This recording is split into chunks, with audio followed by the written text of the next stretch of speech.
Hello, hello, ladies and gentlemen. Welcome back to another live stream, another deadline fast approaching. We have only got 9 deadlines left. After this, it will only be 8. So we are coming toward the business end of the season. But as always, live streaming basically just to answer your questions. I think I'm pretty set with my team. I don't think I'm actually making any transfers, which I will show you. But basically, I'm here to try and help you as much as possible. That is always my goal.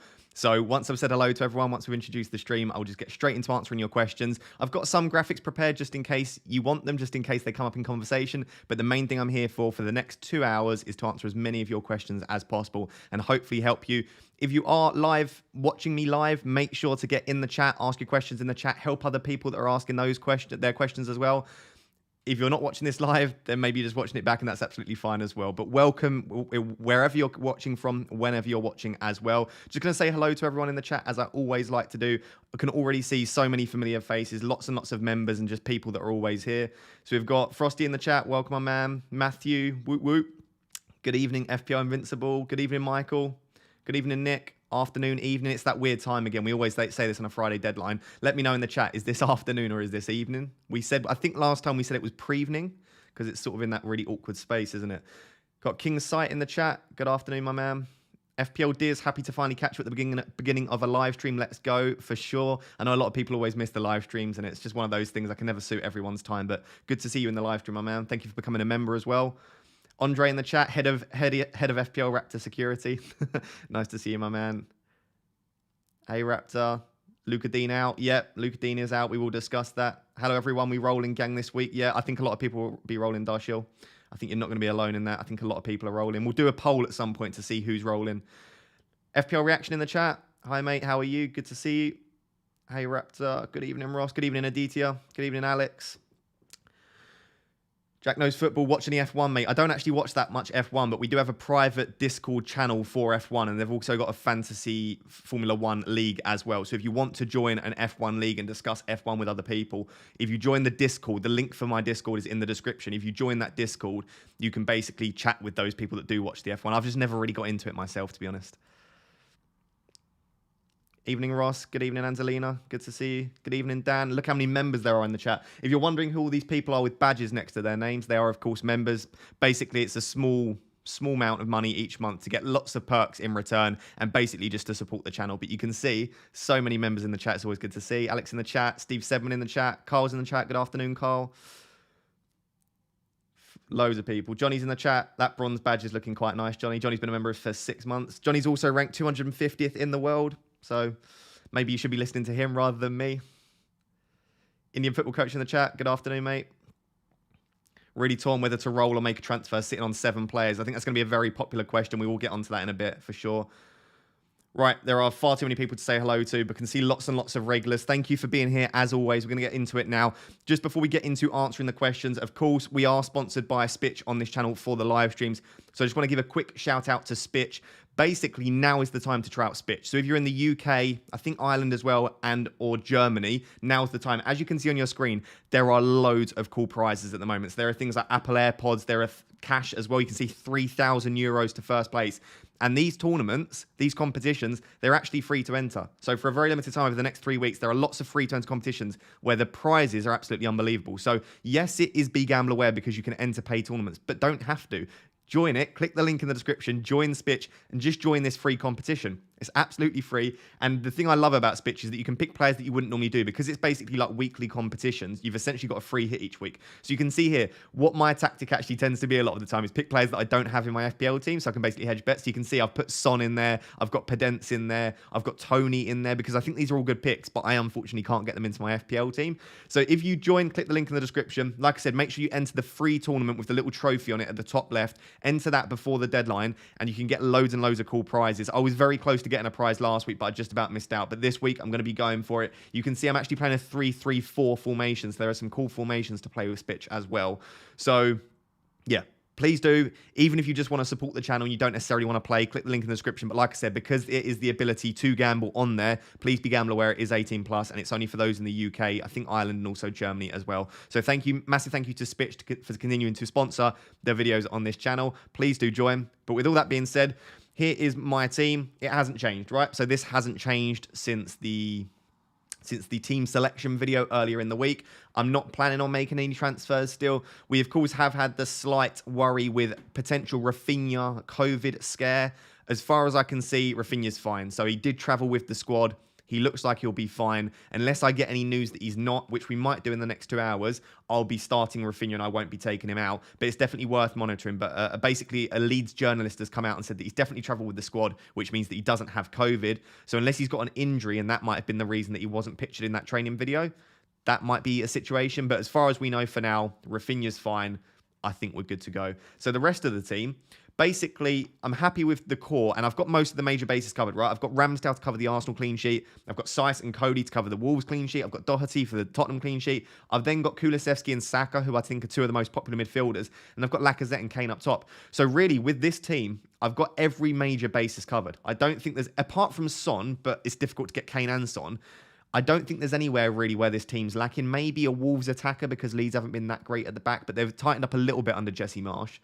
Realistically as well, I'm not going to want to take out Salah or Van Dijk or Trent, even though Trent has picked up that supposed injury, although I think that's just basically an international break sort of injury where he's going to be fine after that. I don't want to take out my triple Liverpool because they've got Watford in game week 31.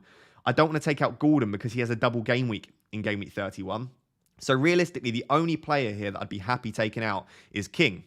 Now, with King, there's just not that many good options. You can see I've only got 0.7 million in the bank, so unfortunately, I can't get up to Tony. I think if I could go King to Tony, I would go for Tony for sure, right? I think I would be absolutely all over that, but I can't. So realistically, the only places I can go with King is to Hwang, who is a slight doubt due to injury and also just doesn't put up the best underlying data, and then maybe Gelhardt, but it just feels like a waste of a transfer for me. I'm not expecting that much from either of them. I am still slightly tempted by Hwang, but for the time being, I'm thinking maybe I'm going to leave that and I'm just going to roll with 9 players. I think I've got most of the bases covered. I think if I had like 7 or 8, I think I'd be tempted to roll. As long as you've got Kane or Son captain, preferably Kane, and then some of the other major players covered, like I said, such as a Saka, a Wolves defender, etc. I think you'll be fine. I think this is going to be a very low scoring week. I don't think there'll be many points floating about. And I think, like I said, as long as you cover the major bases, there's not much of an issue. And I don't think you're going to fall too far behind whether you have 5, 6, 7, 8, 9, 10 players. I don't think there's going to be that much of a difference. I think the main thing is that you cover Kane captaincy, really, because he's going to be the big one that could punish you. So that's the current team. Ask your questions in the chat. I'll try and get around to answering as many of them as possible. If you are here, by the way, and you've just joined, please do drop a like on the stream. If you like the stream, it basically pushes it to other people, and I'll get more people on the stream and watching the video. So do make sure you drop a thumbs up on the video, but also ask your questions in the chat as well. Right, let's get answering. So, thoughts on Salah, hokey, cokey over the next 2? Barnes in 30. And then, yeah, so this is really popular question from Nick here. So a lot of people are thinking if they do Barnes... If they do Salah to Barnes this week, and then next week they take out Coutinho or Rafinha and bring Salah back in. So we're calling it a Salah hokey cokey. Basically, what you're doing is using 2 free transfers to take Salah out and then to bring Salah back in. I'm not necessarily that keen on that. The reason for that is you're using 2 transfers to take Salah out and then bring him back in, and you're going to lose a bit of money. So what you're saying is it worth getting Barnes in to lose 2 transfers and lose money? I don't know. To be honest, I don't think Barnes will do that well that it warrants, because basically the reason I'm saying that is you'll use a transfer this week and then next week you have to use a transfer as well. So using those transfers next week after doing that, you'll be left with 0 free transfers. If you roll the transfer and just keep Salah, next week you'll have 2 free transfers and you'll still have Salah. So I'm just not sure that it warrants making that move personally. So Johnny's just said in the chat, that's absolutely spot on. Salah hokey cokey works if you're wildcarding soon. Absolutely. I think if you're wildcarding in 31 in particular, then it's not really a hokey cokey, right? Because you can just bring him back in the wildcard. You're taking him out for this week. You can bring him back in. Yes, you're still losing a bit of value, but you don't have to then waste another free transfer next week because you'll be on your wildcard. I'm just not sure for me that it's worth it. The only reason that it might be worth it is if you're not free hitting in 33, you might just want to get on Barnes now because you'll be thinking, right, Barnes got a decent fixture in 30. I want him in for 33 anyway. Maybe it's worth doing the Salah hokey cokey there. And listen, Barnes could do very well this week. And if I was on a free hit, I'd almost definitely have Barnes. I'd probably have Maddison in there as well. I'm just not sure that that's the best use of your transfers. You've only got, what is it, like 9 or 10 free transfers now left across the remainder of the season. I think it's 9. Do you want to be using 2 of those 9 free transfers to take Salah out and to bring him back in just to get Barnes? So I don't let that put you off. Like, if you want to do that, I don't have an issue with it. To me, it's a pretty close call. I'm just not that keen on using two pretty valuable free transfers for that. But let me know in the chat. Let me know what you think. Andre says selling Salah is a sin.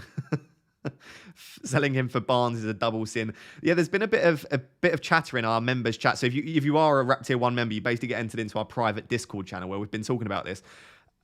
There's sort of mixed opinions on whether Leicester are potentially a bit of a trap for this week. And a lot of people are actually thinking that Brentford could do pretty well. So I know Johnny's one of those people, said if he was on a free hit, he'd be loading up on Brentford players as opposed to Leicester players. Maybe it's the case. It's such a sort of blank game week game where you could see Brentford beating Leicester 1 or 2-0. You could so easily see that. And we're thinking, why didn't we load up on the likes of Pinnock and Janssen, etc.? Like, you could genuinely see that happen. So I'm not desperate to bring in Leicester players. That's why you can see I've got no Leicester players currently in my team. But I can understand why you would be. FPL the Mac, currently second in our mini league, trying to chase down Johnny. He says, what's your thoughts on taking hits this week when you're fielding less than 11 players?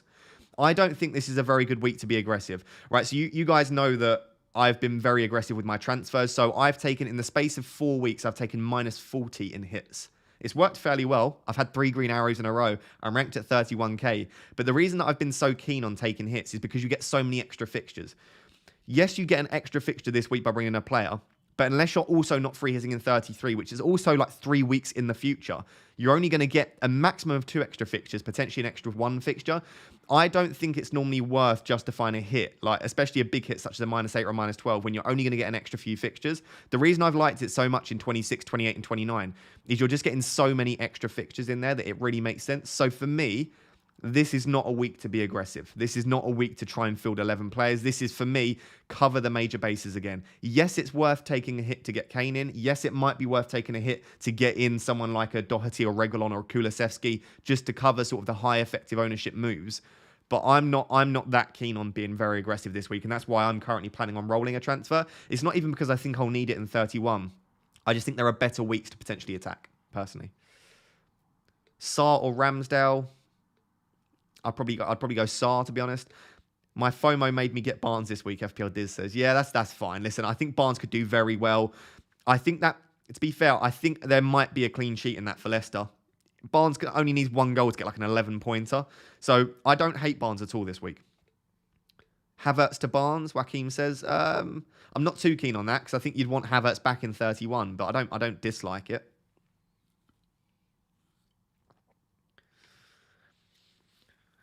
Oh, I've been lecturing all day today. My throat hurts from speaking. I did 6 hours of lecturing, and then I'm going to come and do another 2-hour live stream. Trent Alexander-Arnold, what to do with him? Yeah, Trent's a funny one, really. I wouldn't take him out because we just don't know. There's obviously a couple of weeks until the Watford game. It might be like an international break. Not a liar, but he might have just felt a little knock, and Klopp's just said, you know what, we're not going to risk it. Pull him out of the England squad. We won't put him against Nottingham Forest. So I would probably wait. I wouldn't sell Trent personally, because if you want to buy Trent back, if you haven't seen, Trent's buyback price is actually 8.5 million. So you're probably going to lose potentially as much as sort of 0.5, 0.6 million on Trent. I just don't think it's worth it personally. Is Son to Barnes, Laka to Kane worth the -4? Yeah, this is the exact move that I've been asked like 5 or 6 times, Nathan. So you're losing Son and Lacazette and you're buying Barnes and Kane. It feels like, yes, that is an upgrade slightly, but it also feels like the sort of thing where that could really bite you in the bum. Like, that could come back to really hurt you, because Lacazette's looked pretty good recently. Son's underlying data really isn't that bad. So we'll just switch to it now just to show you. Son's underlying data isn't bad at all. Like, in fact, it's fairly comparable to Kane. So, like you can see, this is since Kulusevski came in game week 24. Son's underlying data, so his non-penalty expected goal involvement is 0.62. Harry Kane's is 0.77. So realistically, you've got to think to yourself, there's only a 0.15 difference between the two of them, non-penalty. Of course, Kane does have penalties. So yes, Kane's the better option for sure. And as you can see, Kane's taken 30 shots since game week 24, whereas Son's only taken 14. So Kane's getting in good positions, he's shooting a lot, and he's got better underlying data.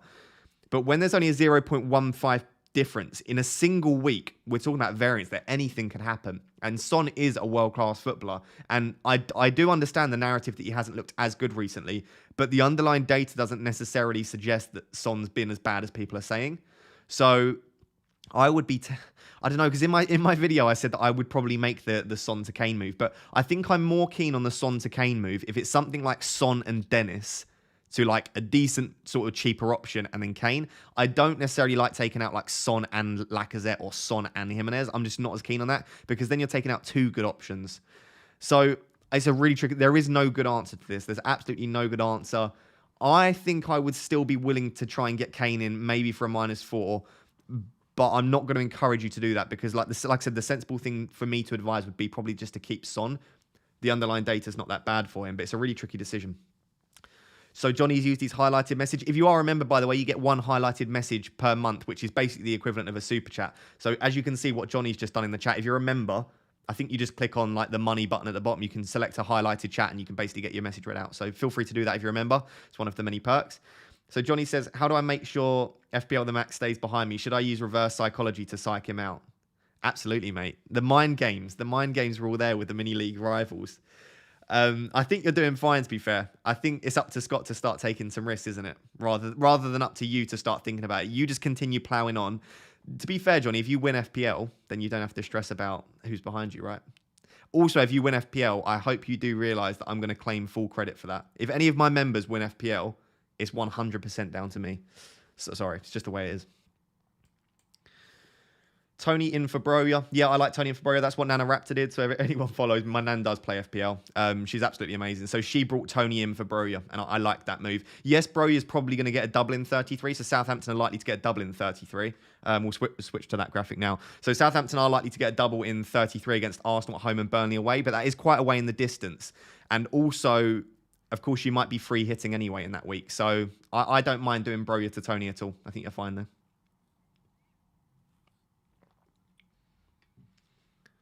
Cool. There's almost 500 people watching, which is pretty cool because Blank Game Week 30 is a bit boring. So if you are watching, please do drop a like on the stream. Make sure you subscribe as well. Regular content on this channel, at least 3 pieces of content per week. So if you are enjoying the stream so far, please do drop a like on it. Opinions on Coutinho. I love Coutinho. I think Coutinho is an absolutely fantastic option.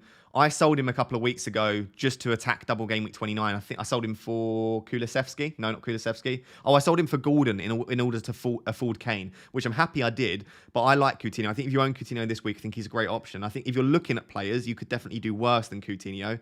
The only issue with Aston Villa is, of course, their fixtures long-term just aren't great, and they're likely to blank in 33, as you just saw on that graphic. So Coutinho is a bit of a short-term move, I guess, but yeah.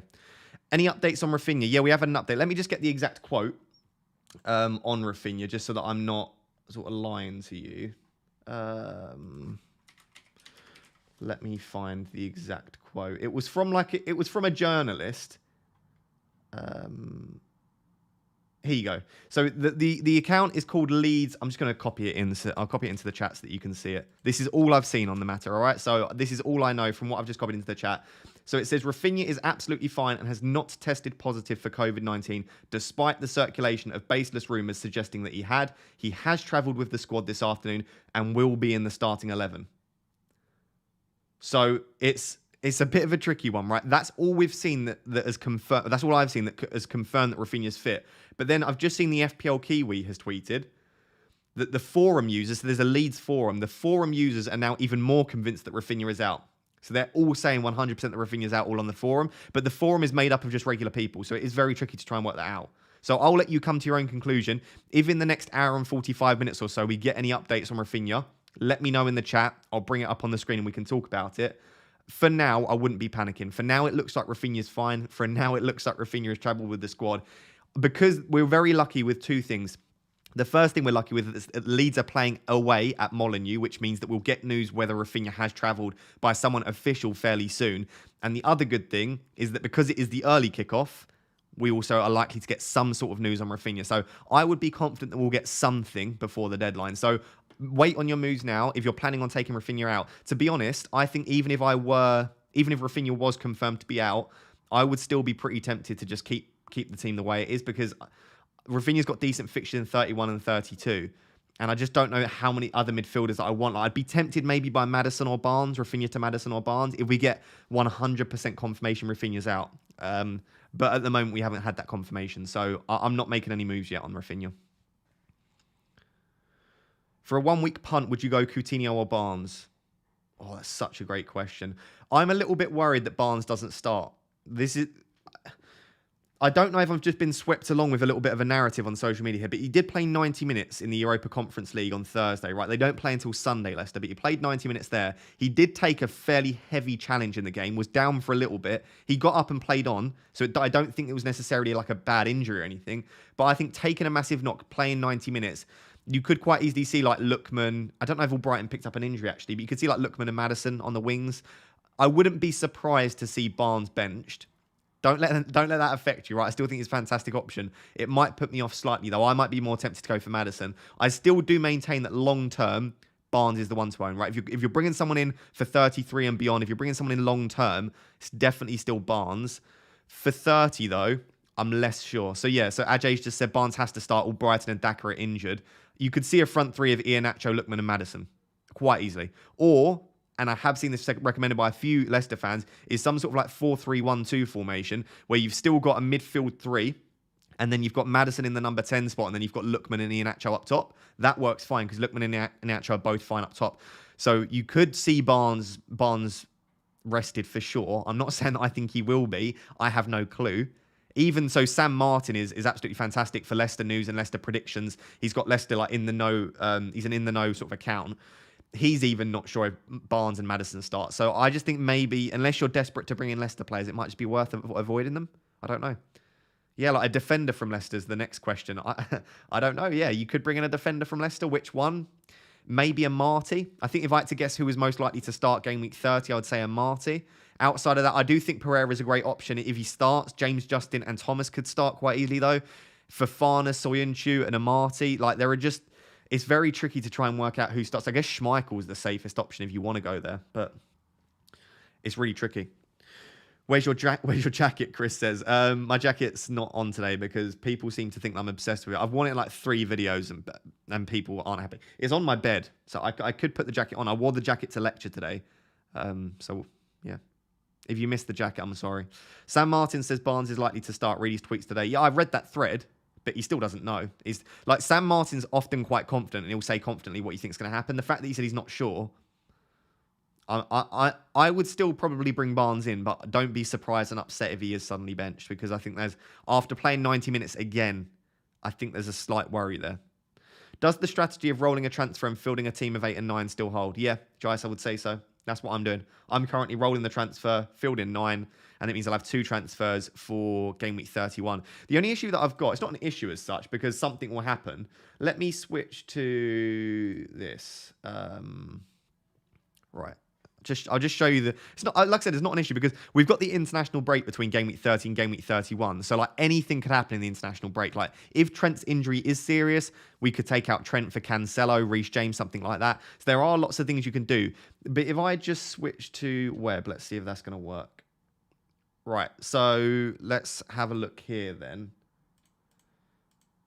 Oh, not the ads. Go away, ads. No, I'm not going to be able to close down the ads. Going to keep bringing them up. So ignore the ads for now. This is for game week 31, right? So if I roll the transfer, remember, this is the way the team looks for game week 30, right? Just 9 players, absolutely fine. Captaining Kane, no real issue there. Obviously, I've got Sice and Cody in the team. If we scroll forward to game week 31, the team looks really good, right? And I'm actually not sure where I would use any transfers. So this is what slightly tempts me to use a transfer this week, in that even if I do have some sort of injury, it doesn't necessarily mean that I can't deal with that because I would still have a transfer to use. I'm just not sure. I've already got Gordon for the double. My back line is fine of Ramsdale, Van Dijk, Doherty, and assuming Trent is fine, I've got him there. But like I said, if not, I can take him out for James or Cancelo. The midfield is absolutely sorted. Then Kane and Lacazette up top. And even the bench of De Gea, Sice, and Cody is pretty good as well. The site's FPL.team, by the way. FPL.team. It's really simple. Just type in literally FPL _team in your URL, and you can bring this up. So I don't know that I'd need these 2 free transfers. So what I'm thinking potentially for game week 31, assuming that everything's fine over the international break, would just be to take out a player. It might even be, like, I did discuss this, something like, I'm not sure how much I trust Everton, right? This could be Pope or Pickford. Like, I know you're going to laugh at this. Bring in a double game week keeper and maybe bin off Ramsdale. But even so, like, I'm not sure how I feel about that either. Like, I don't necessarily think that's the best thing to do with my transfers. Outside of that, it could just be something like I could take out Rafinha for maybe someone like Cornet. Or if I want to take a punt on someone else, I could do so. Like if I want to bring in a double game week player. But I'm just like not that desperate to do so. I think the team looks fine. Which makes me think, right? And this is where sort of I guess I can ask the chat here what you guys think. Makes me think, do I just use a transfer in game week 30? Rather than rolling a transfer. Oh, my team is like bugged out there. Let me just refresh that. Rather than rolling a transfer, do I just use one this week? Because I'm not necessarily sure I'll need one next week. Right? So let me just... I guess it would probably be King to Hwang, right? I know Hwang was a doubt, but apparently he's been in training. If we get news before the deadline that he's playing, I could bring in Hwang there, and in that way I could end up fielding 10. The team then still looks fine for 31, right? I'd get those players back in, and I would just have Hwang on the bench as I'd have basically all of my Wolves players on the bench for 31. Right, so it does make me think that potentially I just use a transfer this week. I don't know the answer to it, to be honest. But like I said, the main thing that's making me still think that maybe I should roll the transfer is that it is the international break. We have 2 weeks between game week 30 and game week 31. I could get 4 or 5 injuries. That would be very unlucky. At which case, number one, I might play the wild card, of course. But number two, I'd be happy to have 2 free transfers. And like I said, I'm free hitting 33 and a wild card 34. So what I'm thinking is probably just use one transfer, and then this week, because I'm free hitting 33, wildcard 34, I can just take loads of, like, I could take maybe use 3 transfers here, take a -4, and take 3 one-week punts. So I could take out Van Dijk, I could take out Gordon, I could take out one of Saka and Lacazette, then I could bring in 3 punts for game week 32. So I do still think I'm going to roll the transfer, but it's not as sort of clear cut as potentially it was for me, just because I don't necessarily think I need the free transfers in the future. Top 10k will be difficult for you now, but good luck. Well, thank you for the good luck. I don't think it's easy, but remember, I've got my wild card, I've got a free hit, and I've got a bench boost. Right? Not many people are going to have those 3 chips. Some people will. Let me know in the chat, by the way, what chips have you got left and what's your current rank. So just type in the chips you've got left, type in your current rank as well. Like I said, my current rank is 32k-ish, and I've got wild card, free hit, and bench boost. I think a wild card alone can be worth sort of 20, 30 points over the sort of immediate weeks after that. Free hit can be worth an extra 20 points. Bench boost can be worth an extra sort of 15, 20 points. That's at sort of a minimum, even if I play them quite poorly, of like basically 50 to 60 points. I'm currently only 41 points off the top 10k. So I still think I can make the top 10k, assuming that I deploy those chips well, right? It all depends how well I play the chips. Yeah, so let us know in the chat, like I said, what chips you've got and what your current rank is. It'd be very interesting to see. I think a lot of those sort of in the top sort of 2 or 3k have used a lot of their chips. Also, loads of people watching this, 650 people. So if you're watching this, please do drop a like on the video. It's completely free for you to do. I know I bang on about it, but it massively helps support. The YouTube algorithm love those likes. Don't know why, but they do. They love it.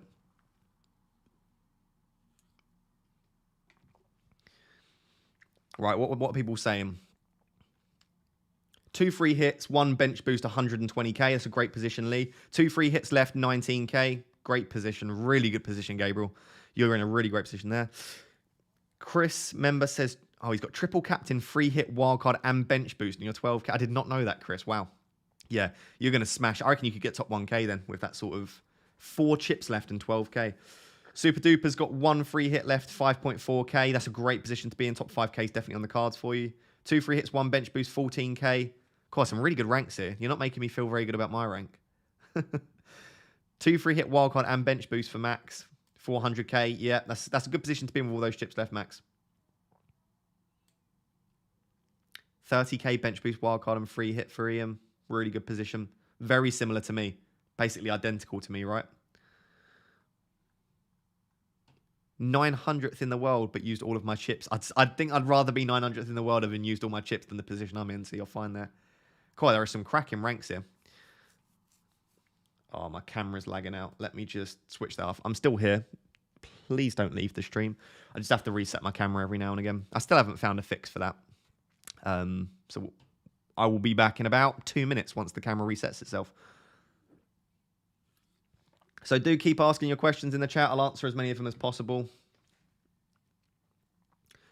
Son in for Salah and bring him back in for game week 31. Yeah, we did discuss the Salah hokey cokey. I don't hate it. I don't love it. I'm sort of a bit sort of meh on it. I don't really mind. So for me, it's probably not worth using two transfers just to remove Salah and then to bring him back in. You've only got like 9 free transfers left this season. I just don't think that's a very valuable use of 2 of them.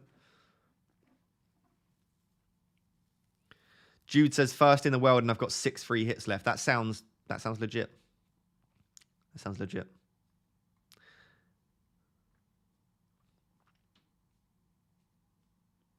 Sorry, I'm trying to answer quite. The chat's moving pretty quick because there's quite a lot of people here. Is it worth a -12 or a free hit? I wouldn't -12 and I probably wouldn't free hit either. I'd probably try and take a -4 maximum and just sort of roll with the team that you've got, to be honest.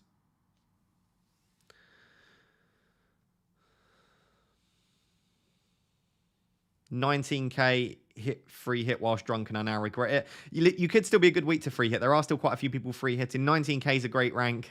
This is why you don't open the FPL app when you're drunk. I refuse to open the FPL app when I'm drunk. I don't advise FPLing and drinking. It's like drinking and driving. You just don't do it.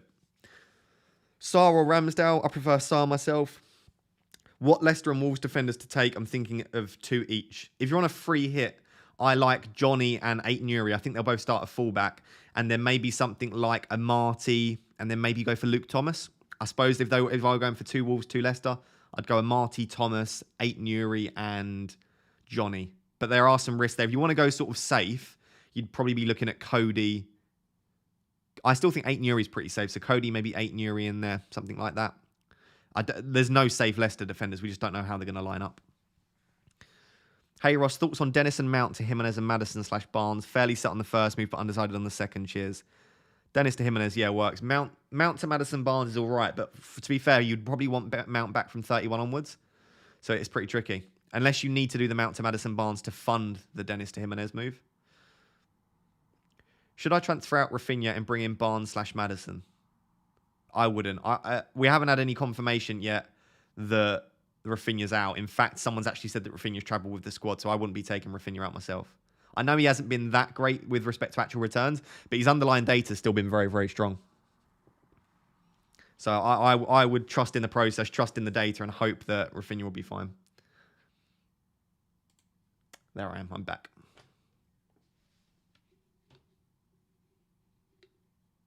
Rossi says, do you not think it's important to bring in Chelsea in 31? I want to roll this week to do Coutinho and Rafinha to Havertz and Mount in 31. Yeah, I think it'd be good. That will be what I'll use my free transfers on. I just don't know who I'd bench from my current team, but I guess that's not as much of a worry now. But yeah, I'll be looking to bring in some Chelsea players. I might even be looking to bring in Cancelo for game week 31 as well. Eriksen or Podence? The underlying statistics would suggest Podence. I think it's up to you which one you want to go for. Neither of them have great underlying statistics. Eriksen does have fantastic delivery, and Leicester have conceded the joint most goals from set pieces this season. So I think Eriksen could quite easily swing in a corner or free kick to one of like Pinnock, maybe even Tony. So that might make you want to go there. Will Iheanacho start? Yeah, I think Iheanacho should start, most probably. Daka's injured. Albrighton's injured, I believe, as well. They've not really got anyone else to start up top. Maybe Lookman, but I'd be surprised if they don't start Iheanacho up top. I don't think he'll get 90 minutes, but he should start.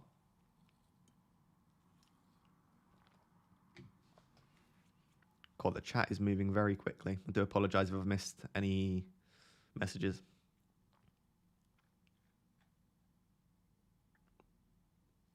Which £6.2 million mid to buy? I'd need a bit more information than that. I really like Martinelli at the moment. I think he's a great option. If you watch my game week preview video, I went through all of the midfielders. I forgot to get the graphic actually, which is annoying. But yeah, I still think Martinelli is probably the one to go for. Outside of that, is Kulusevski 6.2 or 6.3 now? Kulusevski, if he's still available. Eriksen, Tielemans, or Maddison? I think I'd risk it on Maddison. The underlying statistics are there to support it. You just got to hope that he starts. Hold Robertson or transfer in a Wolves defender? I'd hold Robertson. He's got good fixture in 31 against Watford, and he's just so good, obviously. At what cost of game weeks would you consider selling Trent? I think if Trent's out for sort of 3 or 4 weeks, I'd take him out. But the thing is, I'm free hitting 33 and wildcarding 34. So for me, I could always get him back in on my wildcard in 34 if I sell him. For those of you that don't have your wildcard left, it's a little bit trickier. Nick says, show FPL.team for your game week 31 side. I just did that. If you just go back like 10 minutes in the stream, I've just spoken about my Game Week 31 side on FPL.team. Kelechi Iheanacho captain, says FPL Bateman. Ooh, that's a bit cheeky, that is. I'm just going to captain Kane. I just don't see anyone else in my team, but I don't mind that at all. I think Kelechi could do really well. I do worry that Leicester might be a little bit of a trap for this week, potentially. I'm just gonna slap a poll in the chat because I'm interested in basically seeing what's happening. I'm just gonna say basically how many hits this week, and we're gonna run a poll. All right. So how many hits this week? So you just let me know in the poll in the chat how many hits you're taking this week. Feel free to just type it out as well, but there will be a poll coming. So no, I'll just put basically free transfers / free hit, right? Or wild card, right? Basically no transfers, that is. You're then we're gonna have -4, we're gonna have -8, and then we're gonna have -12 or more. Right, I think that's right. How many hits this week? Cool. I've just slapped a poll in the chat then, guys. Make sure to vote on that poll. I'm just interested in what everyone's doing this week, how many hits you're taking. So we've got free transfer / free hit / wildcard. We've then got -4, we've then got -8, and we've then got -12. I should say that free transfers is also rolling. Basically, free transfers can be rolling as well. Right, so if you're rolling, vote for that first option. Basically, if you're not taking a hit, you can do that first option, right? Tim says, question, if you have one free hit and the bench boost left, which way round would you play them between 33 and 36? That completely depends on your team, Tim. The bench boost actually looks quite nice in 33. I think if you can get away with the bench boost in 33, I'd maybe do that and then free hit in 36, just because 33 is closer to us. And if your team looks good for a bench boost in 33, it makes more sense to just take that opportunity. So I think I would, if you can bench boost in 33, do so, but don't break your team to do it. I just think, see how your team looks, basically.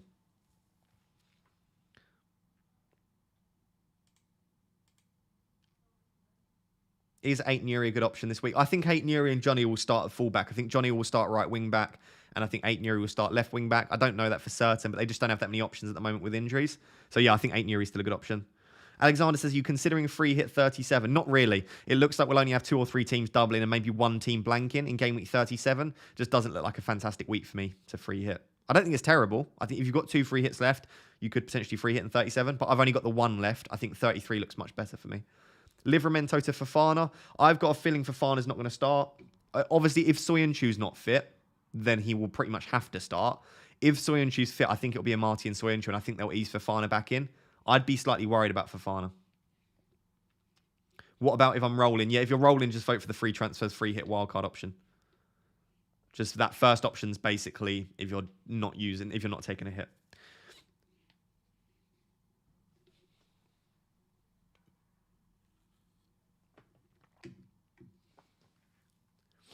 Thinking about David De Gea to Schmeichel. Yeah, I don't mind that, actually. That's actually not a bad option at all. Especially if you've not got playing goalkeeper. If you've already got playing goalkeeper, maybe it doesn't make as much sense. We're all captaining Kane and Son this week, but it is a derby and West Ham look to be finding some form again. Do you think there are any other options? It's just a complete punt if you go for someone else. I think in my team, looking at my team, I would probably go for Saka. Like I said, that's why my vice captain is on him. Outside of that, I don't mind someone like an Iheanacho or Maddison or Barnes if you think they're going to start. The great thing about Kane and Son is they're definitely going to start. They're playing for a decent attacking team, and they've got a history of scoring a lot of points. Like, you know you can rely on them week in, week out. I know Son hasn't been fantastic recently, but I still think Son's a great captaincy shout this week. I don't think this is the week personally to be looking elsewhere. I think you just get through this week with a grey arrow and then look to basically build on that in 31. Broja to Gelhardt for a -4. I don't mind it. I'm just not sure that Gelhardt starts. If they start in like a 4-2-2 with 2 up top, it will be Gelhardt probably and Bamford. If they start in their sort of usual formation that they're starting at the moment with only 1 up top, it'll probably just be Bamford up top with Rodrigo in behind him. So Gelhardt's not necessarily going to start. When he does play, he looks fantastic though. So that could be fantastic. Aït-Nouri or a Marty. It depends what your strategy is for 33, Dylan, because if we switch back to this, depending on what happens in the FA Cup results, assuming Manchester City beat Southampton, Wolves will blank in game week 33. Let me bring up that one. Then Wolves will blank in game week 33 if Manchester City beat Southampton. So, and a Marty's got a double. So if you're not free hitting in 33, it's got to be a Marty. If it's just for this week, I'd probably go for Aït-Nouri And again, if you're free hitting in 33, I'd potentially also go for 8 Nuri. Hi, Ross. Love these streams. Thank you very much, Joseph. I appreciate that. Fraser for Barnes and Mopay for Tony, Jimenez, Bamford for a -4. Only have 7 players with Son. Lost your message and can't get to Kane. Yeah, I like that. I think Bamford could be very cheeky. I mean, injuries are always the worry. Is he fit enough to start? I don't know. But I really like the Fraser to Barnes move. And then, yeah, Tony, Jimenez and Bamford are all fine. Gelhardt is injured. Is he? I didn't see that. There you go. So don't get Gelhardt then. I didn't see that he was injured. Good afternoon, Ross. Good afternoon, everyone. Good afternoon, Wilson. Good to see you. I think we might be into the evening now, though. Is 5 p.m. when it turns evening? Who knows? Hey, Ross, after watching your preview video, I'm now very much in doubt as to whether to do Son and Dennis to Kane and Ramsey, since I have a double Arsenal defence. Thoughts? I don't mind that one as much, for sure, right? This is when I don't mind doing Kane for a -4. When you're losing Dennis, who doesn't play this week, he's got Liverpool next week, and you're getting Kane, and you're also getting Ramsey as well, that is a move that makes sense to me. Right, so I like that. When you're taking out like Son and Lacazette for Kane and someone else, that's when you're taking out 2 good options for this week and future weeks as well. So I'm less keen on doing it the other way, but that one there that you've just presented to me, I do quite like that.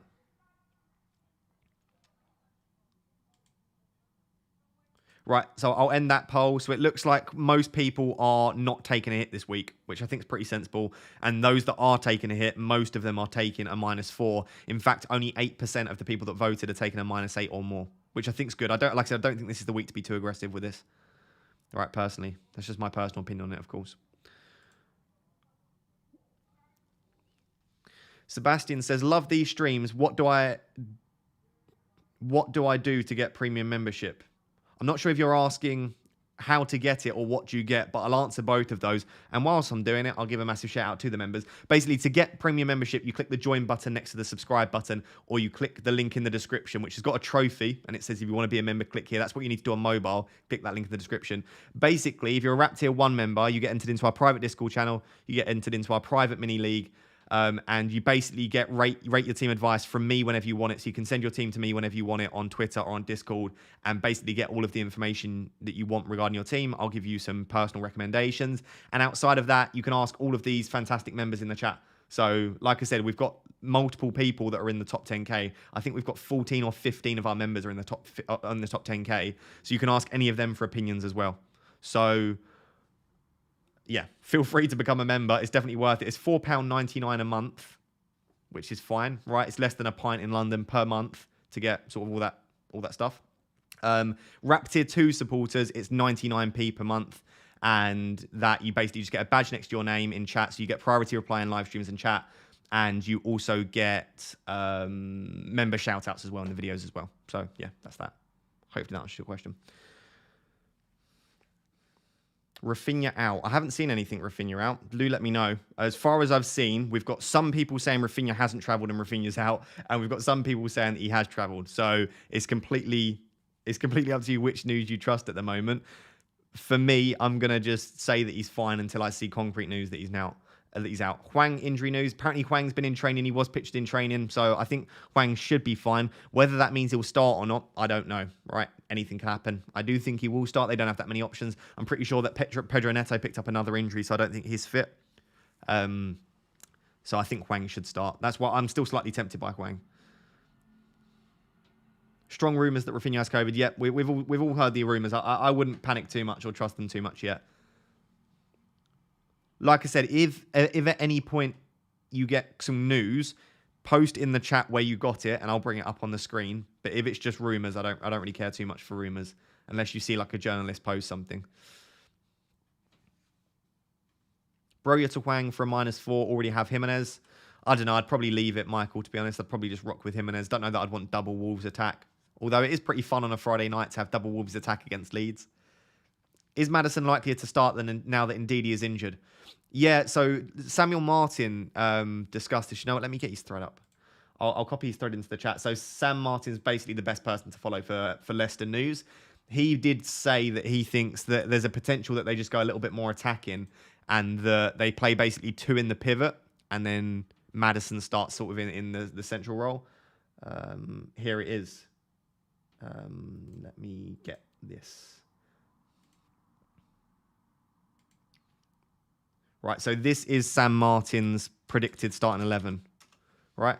So if you want, like I said, it's just a predicted 11, right? He said prediction in capital letters, but feel free to click on that. That's what he thinks is likely to be the team for Sunday. So Maddison in the central role, Lookman and Barnes on the wings, Iheanacho up top, and that would be KDH and Tielemans in the pivot.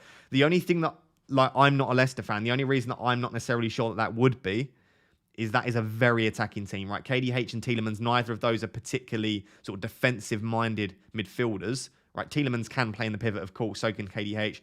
I would wonder if they're going to potentially play Mendy rather than Ndidi, so just get Mendy to sit in that role, but who knows, right? Sam's definitely the person to trust with it. Willock for Barnes and Wood for Hwang -4. Yeah, looks good to me. You maybe don't need to make both of those. Maybe just do Willock to Barnes. But, I mean, you're probably not going to want Wood long-term anyway. So, yeah, you could do Wood to Hwang as well. Any worries about Martinelli rotation? To be honest, yes, I would have been worried about Martinelli potentially losing out at some point to Smith Rowe. But, my word, he looked so good against Liverpool. If you watch that game, he was absolutely terrific. So, I would be surprised if he does miss out. I think this is a big game for Arsenal to win against Villa. It's a game that they think they should win for sure, but they will know it's not easy. I think that Martinelli will probably start. I do think he'll come off early, though. I think he'll probably come off like 65, 70 minutes, but I think he should be fine. Jimenez or Tony on a free hit? I'd probably go Tony. Can potentially go for both if you want to. Trent to Amati, but fearing he might... Sorry, I can't work out the grammar there. Ramsey to Maddison. Yep, don't mind that, to be honest. I think you could probably get away with just keeping Ramsey, to be honest. Like, you know how well he can score potentially, but yeah, I think that's a fine move. Will Justin start over Pereira? He also played in the Europa. Yes. Sam Martin thinks that Justin will start. I don't know is the answer, to be completely honest. What do you think about Johnny? Yeah, Johnny's a great option. I think Johnny and Aït-Nouri will both start this week. I don't know, like, long term, but yeah, that's personally it. Salah to Barnes or Broja to Tony? Oh, great question, Alex. I would probably go... I would do the Broja to Tony move. I'm just not a massive fan of the Salah hokey cokey. So for me, Broja to Tony makes more sense. But of course, Broja is likely to double in game week 33. So you do have that as well to think about. Will Cameron has just become a member. Love to see it. Thank you very much for becoming a member, Will. I do really, really appreciate that. Drop me a message on Twitter or on Discord and I'll get you added to our private channel. I can't obviously give you team feedback for this week, but if you use... Just message in the stream if you've got any questions. But if not, just message me over on Twitter or on Discord and I'll get you added into the chat. Reeves in the chat. Good to see you, my man. How you doing? Forum still convinced Raf is out for tonight, Ross. What's your plan? Just rolling regardless. Yeah, I think I am, mate. I don't know. If we get 100% confirmation that Raf's out, like from a respectable journalist with a blue tick next to their name that I'm confident that they are correct, if we get good news... I think I might actually take Rafinha out for Maddison and just take a bit of a punt in that spot. I might even go for Podence. But I would need like 100% confirmation. You know, like Rafinha's not travelled with the squad. He's definitely not there. Then I might make the move. But if it's just rumours, I'm not going to. Because we all saw what happened with Van Dijk in game week 29, right? Van Dijk was supposedly out with COVID because he wasn't training. And there were strong rumours back in the Van Dijk news as well. And Van Dijk ended up being absolutely fine. So I'm not sure that I'm keen on taking Rafinha out unless I get concrete news on that. Let us know in the chat what everyone's doing, though. I just don't think it's worth it for me. He's got great fixtures in 31 and 32 as well. I think it's Southampton and then Watford for Rafinha in 31 and 32. So,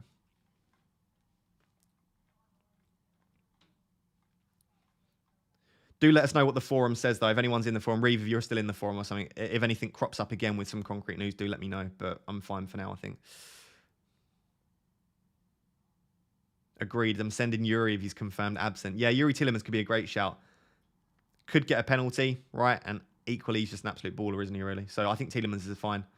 I think I'd just about prefer Maddison or Barnes. But I guess the worry is with those, are they going to start? Yuri Tielemans is going to start. He's going to play 90 minutes. Got a super chat from Ludwig. Nice to see you, my man. He says, best defender under 5.6 million. Triple ups, Spurs, Arsenal and Wolves. So you're already on those triple ups. So it can't be from Spurs, Arsenal or Wolves. Depends on your game week 33 strategy. I think if you're not free hitting in 33, Amati's a really good option. Outside of that, who do I really like? So they're going to need to play this week. You've already got a triple up on Spurs, Arsenal and Wolves. I I don't think there's really anyone that much outside that. I guess it's got to be a Leicester defender, right? You could potentially go for a West Ham player because West Ham don't have terrible fixtures in 31, 32. So you could go for someone like a Cresswell, right? If you want to take a bit of a punt there. I don't mind Cresswell at all. But of course, if you've got the triple up on Spurs, you've probably got double Spurs attack. So that's a bit of a clash there. I don't really know is the answer. I'd probably go for a Marty and just hope that he continues to start. Maybe someone like a James Justin or a Thomas if you think they're going to continue to start as well. Will Sias and Cody both start? I'll be completely honest. I've been avoiding saying this because I don't want to cause panics. I don't think Sias is going to start, no. That's just my thought on it. There's nothing really to back this up. I just think that Kilman... The reason that apparently Kilman was rotated with Bolly recently was that Kilman had started lots of games in a row and that he just needed a bit of a rest. Bolly came in and played absolutely fantastically. He then came back out and Kilman came back into the starting 11. If that was the genuine reason, Cody just doesn't ever get rotated, right? He plays in the central of that three. He's absolutely fantastic. He's their club captain. If that was the reason, then I'm personally thinking that Sias is probably the next one to be rotated. Now, hopefully it's next week because he's on my bench next week. I would not be surprised at all to see Sias benched. That's not to cause panic. I'm going to continue to start him in my team. I hope that he doesn't because a Sias Thunder bastard against Leeds is what you really want in life. But yeah, I wouldn't be surprised if he is rotated. How do you pronounce probably, Ross? Do you skip the second B like Andy does? I've seen so many people get so triggered by Andy saying probably. I say probably, so I pronounce both B's quite strongly. These are the important questions, aren't they?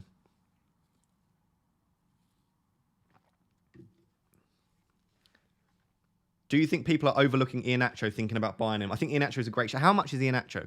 I can't afford Iheanacho, I don't think. I haven't even looked at him. That's just because I wasn't planning on making a transfer. Let me have a look about how much Iheanacho is. Yeah, see, I can't afford Iheanacho in one move, and I'm definitely not making two moves this week. I think he's a great shout. Daka's injured. Lookman could potentially play up top, but I personally think that he's absolutely fine for this week. He's probably fine for 31 maybe as well. So, yeah, it could be a great shout. Does Hwang start? I don't know if Hwang starts, but apparently he has been in training. Who to captain? Kulusevski, Coutinho, Saka, Jimenez, or Lacazette? Out of those options, I actually quite like Saka. Probably then Coutinho. Just Coutinho's been fantastic recently. I don't think it's a great fixture for them, but yeah, for sure. Thanks for the shout out. You're welcome, Ajay. No worries at all. Salah and Watkins to Kane and Barnes for a -4. Despite 2 free hits left. Son to Salah in 31. Yeah, I don't think you need to sell Watkins, do you? But Kane and Barnes coming in is definitely a nice combination there. Jimenez captain, your thoughts? I wouldn't personally. I don't think Jimenez is a bad shout as a player, but he's just not shown anything which would suggest he's a good captaincy shout. He's just not very explosive, is he? He tends to get sort of 7 and 8 pointers at max. So, I mean, it would be pretty fun on Friday night if he does, but you've also got a pretty long game week then on Saturday and Sunday if Jimenez blanks. Should I get in a Wolves defender for Luka Dean? Yeah, I don't mind it. I'd probably just... If you want a long-term option, Cody's your man. If you want to go slightly shorter term, I like 8 Nuri probably would be my option. Jude says, what are your views on Van Dijk? Because you're free hitting game week 33 like me. Virgil's only got one good fixture between 30 and 32. It's not worth the transfer this week. To be honest, Van Dijk's probably not going to double in 33 either. So I agree. I still don't think it's worth it for me because there's just no other defenders I desperately want this week. And then I do think Van Dijk next week is a fantastic shout. And if I really don't want Van Dijk next week, I can potentially bring in James or Cancelo. So for me, I'm not really looking at taking out Van Dijk myself. Who's the most nailed Wolves fullback? It's 8 Nuri, but he's not like 100% nailed. Johnny's nailed for now because he's pretty much the only fit right-footed fullback that they've got. But Johnny's not a right wing back. Johnny's a right-footed left wing back. So I think potentially we could start to see Johnny rotate a little bit because it's not his natural position. But I think they're both okay for now. The issue you've also got with 8 Nuri is, of course, that Marcel can play at left wing back. So BroPro98 says, thanks, Ross, for this stream. You're more than welcome. I decided to take 2 hits. Cheers. Cheers. Good luck with Game Week 30. I think Game Week 30 is going to be pretty boring, to be honest. Maybe it'll be exciting. Just not many people have 11 players. Most of the teams are playing against each other. I can see them all. We'll do a sort of a prediction of the results in a bit. That'll be something fun to do. But I think I could quite easily see it being sort of a lot of the games being like 1-1, 2-1. Not many clean sheets, not many goals. So, yeah, we'll have to wait and see. Not trying to be too pessimistic here. I'll give you something to look at for those of you that stick around for the stream for the whole time. Here's a Kane and Son graphic. This is from Game Week 24 when Kulusevski came into the team. So you've got something to look at there. And what you can see on your screen is shot maps. Right, when they're green, it's a goal. So these are the shot maps from Kane and Son from 24 onwards. -4 for Son and Barnes. Sounds good to me. I obviously can't see the rest of your team, but they're both good options. Kane, Son, Reguilon, Kane, Kulusevski, and Doherty. I assume you're on a free hit, Heat. I'd probably go for Kane, Son, and Reguilon on a free hit. 8 Nuri in for Saiss if you're worried about rotation with Saiss. I'm worried, but not enough to make that transfer because I could just be wrong. I've been wrong before. I thought Saiss might potentially be rotated against Everton. He wasn't. Like, it might just be that Saiss plays every game for the remainder of the season. So I'm not confident enough, personally.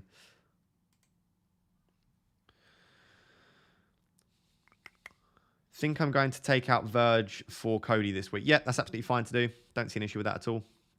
For sure.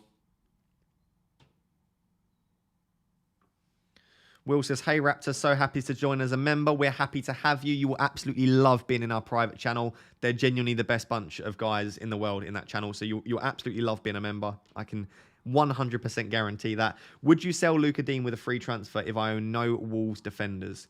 Would have to play ahead of Ramsey or Amati or classic role. So you're saying you can field 11, Will? No, I wouldn't do that if you're going to have to play ahead of Ramsey or Amati. To be honest, I'm pretty confident that Wolves concede. I know a lot of people are like really like bigging up the Wolves defense. Like the defensive data just not been that great recently. And I'm not that confident personally. So I don't want to say that and then Wolves keep a clean sheet. But I would probably just go for the classic role, to be honest, Will. Personally. On a free hit, would you go with Watkins, Jimenez, or Iheanacho? I'd go for Iheanacho. Iheanacho's a proper spicy pick, isn't he? Should we build a free hit team? Would that help anyone? I'll do a poll. Build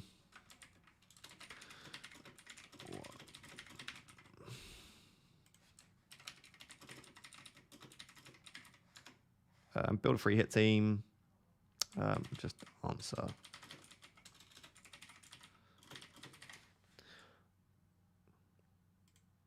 There you go. I'll let you guys vote. Vote. There's a poll in the chat. What do you want me to do? Do you want me to just continue answering questions pretty laid back on, or would you like me to build a free hit draft for you? Make sure to vote. Yeah, make sure to vote on the poll.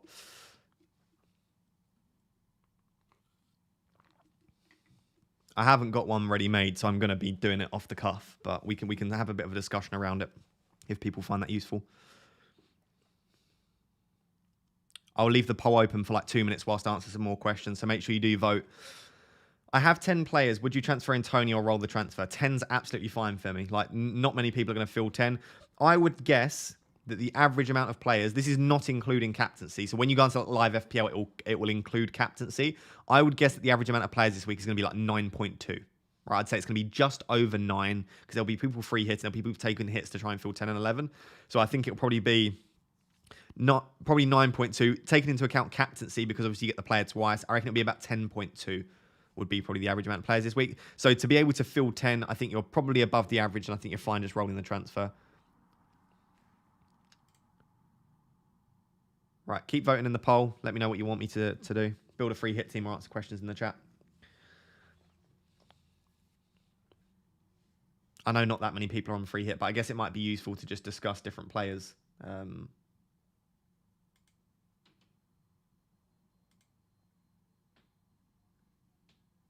Cool, right. Yeah, 62% want me to build a free hit team. Let's do that then. Let's build a free hit team. Right. What one am I looking for? I'm looking for that button there. Cool. And then... Right. So this is my team. So we're just going to remove... I'd want Son in there. I think I would still go Son ahead of Kulusevski. I think I would. That's not to say that I think Son's necessarily been a better asset recently, but I just think on a free hit, you have that opportunity to go with someone. Wally says, answer my question, please. What is your question? Ramsdale, Saiss, Doherty, Rafinha, Son, Kulusevski, Saka, Jimenez, 1 free transfer, 0.9 in the bank, not playing David Gea, Trent van Dijk, Salah, Cucurella, King, Broyo, your thoughts? In the future, the reason I haven't answered that question is just it's a very long question to answer. I would just roll with that. The team looks absolutely fine. Roll your free transfer, move on. Then I would probably... You've got a lot of chips left, so I'd start to think about what chips you want to play. But I don't think... I'd still, even with 2 free hits left, or the second free hit, I still wouldn't free hit that team, personally. Right. So who would you go for? Let me know in the chat. Who would you be going for on a free hit? Let me know any of your essential players. I'd go for Reguilon. I don't know why, I just fancy it. So my triple up on the Spurs would be Kane, Son, and Reguilon. I don't think I would have Ramsdale in goal. I think I'd probably be on Schmeichel. And my backup keeper could be anyone, to be honest. Let's just put Salah there for now, right? Actually, no, because I might want a triple up. Let's go. Let's just keep Ramsdale, right? Let's just keep Ramsdale in there. I don't think I'd be on Lacazette, to be honest. I wouldn't be on double Wolves defence either.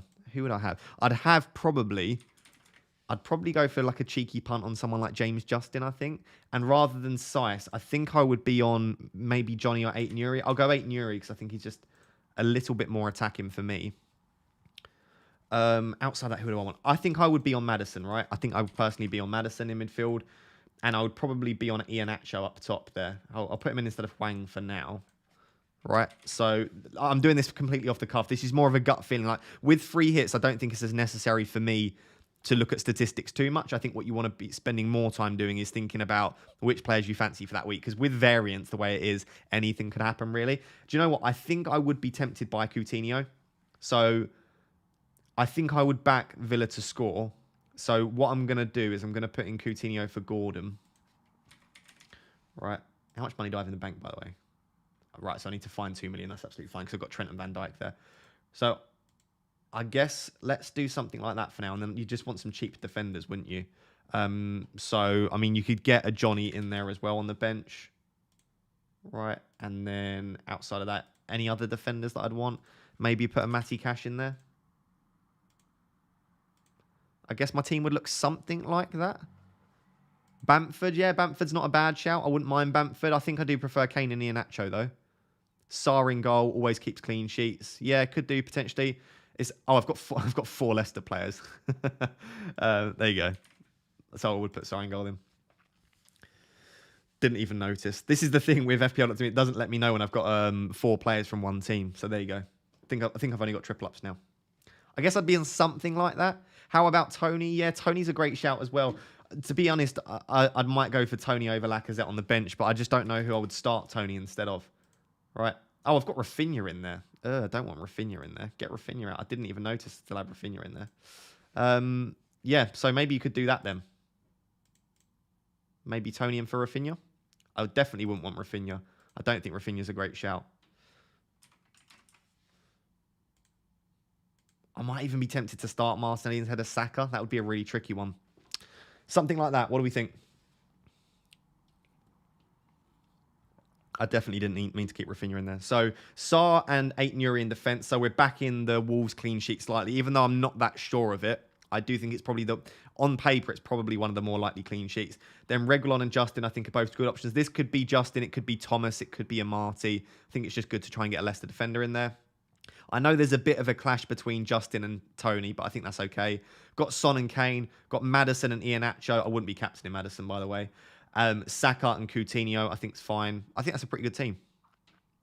I think you have to go with Kulusevski and no Reguilon. Yeah, you could potentially, if you fancy West Ham to score. I don't think there'll be many goals from West Ham in that game, so I might potentially want to stick with the Tottenham defender. Tierney, yeah, you could put Tierney at the back, right, if you wanted Tierney. So you could go, as an example, the way you could mix this up is take Reguilon out for Tierney. You then could go, instead of Martinelli, you could go for Kulusevski, right? And then you just bring Kulusevski in for Tony.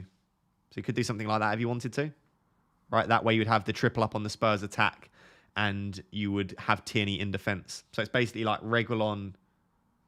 It was Reguilon and Tony versus Tierney and Kulusevski. That's completely up to you.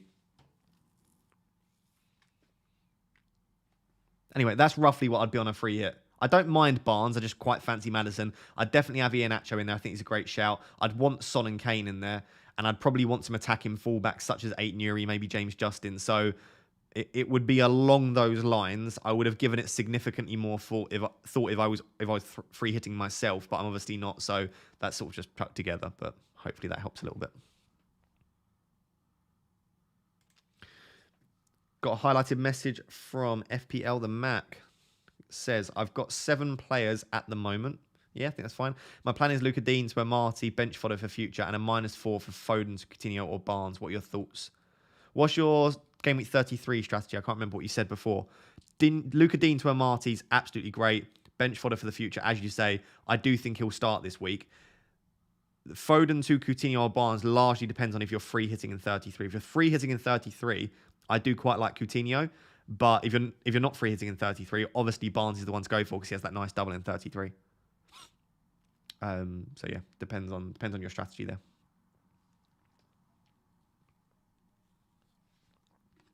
Free hit 33, bench boost 36. There may be Coutinho.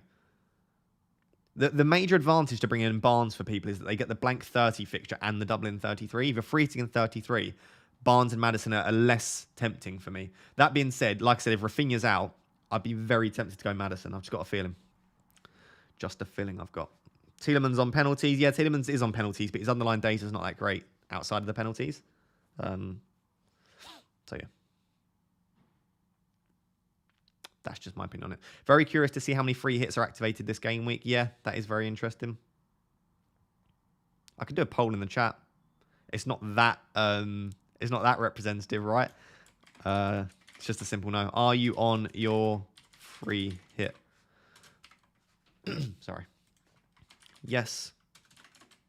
No. Can vote on that. I'll just put a poll in the chat. Let me know if you're on your free hit.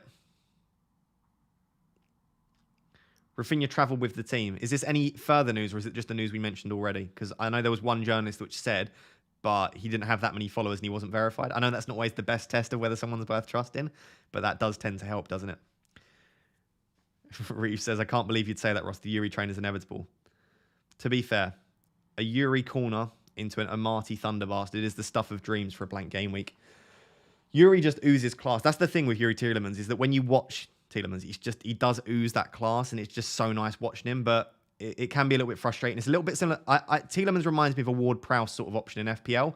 So much class, such great creativity threat, very unlikely to score from open play unless it's, like I said, again, it's not really open play, but from a penalty or from a Thunder Bastard from outside the box. That's the only way you're usually getting a goal from Tielemans, which could definitely happen, but I would say there's maybe slightly better options.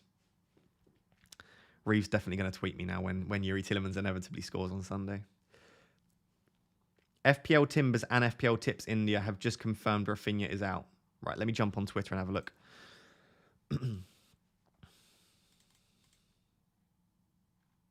Where are we seeing this? Who did we say? Who did you say the accounts were that have confirmed that he's out? FPL Timbers. I don't think Tim said that, did he? Tim, are you still watching? Did you confirm that? No, I don't think he did. I think Rafinha's fine as far as we know for now, right? We'll get news before the deadline, I'm sure. I'm not going to panic for another... How long we got to the deadline? Another 50 minutes. I'm not panicking for another sort of half an hour or so.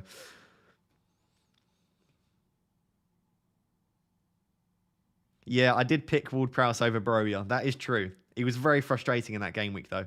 I don't mind Tielemans at all, to be honest. Especially the fact that Vardy's not fit yet and he's going to continue to be on penalties. Robert says, not on a free hit, but I've got 11 players, no hits. That's class. Nice one. Really good, Robert. Not many people... If you've filled an 11 this week, you're immediately up like 2 to 4 points on most people just through appearance points. Barnes, Maddison, Coutinho, choose 2. I would choose one of the Leicester boys and Coutinho. Long term, I like Barnes. Short term, I've got a feeling Maddison could do quite well this week. Although my last gut feeling was to captain Rafinha in game week 28, and that did not go very well. So maybe don't trust my gut feeling. Maybe it's not very accurate. Look at his tweet replies.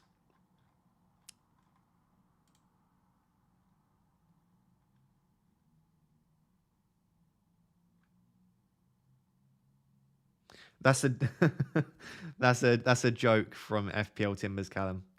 FPL Timbers on Twitter has put Rafinha hasn't travelled to Ellen Road. That's because the game's at Molineux. It is the poorest form of banter if you're watching this, Tim. Is people say that this person hasn't travelled to this stadium and it's because they're not playing at that stadium. So he's not travelled to Ellen Road because he's not playing at Ellen Road. So hopefully that clears that up. Got a super chat from Kushar. Ramsey and Laka to Hwang and Martinelli for funds for the future. That doesn't look particularly necessary for me. Ramsey and Laka both play this week. Hwang and Martinelli both play as well. I'm not sure that that's worth it for funds for the future. Just do that in the future then. I don't think you need to make that move this week. Robert says we need Tielemans at United. I would die for Tielemans at United. That would be such a great move. I do think we need an Ndidi more than we need a Tielemans though, because Fred has been playing really well recently. We need a defensive midfielder more so than we do. I know Tielemans does play in the pivot. He's playing as like a number 6, but we need more of the Ndidi sort of role, in my opinion. If Rafinha is confirmed out, will you use a free transfer? I think if Rafinha is confirmed out, I'll bring in Pedence or Maddison. It'll probably be Maddison. So yeah, if he's confirmed out, I think I would take out Rafinha.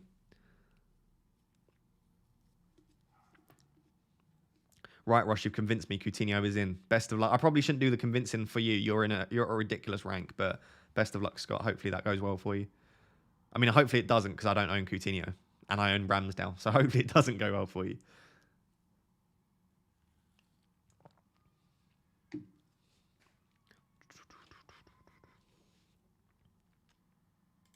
So the poll at the moment, yeah, so 77% of people are not free hitting this week. 23% of people, so a quarter of the people that are watching this are free hitting. Maybe it's just the case that the people that are free hitting are more likely to watch the deadline stream because they want some information, potentially.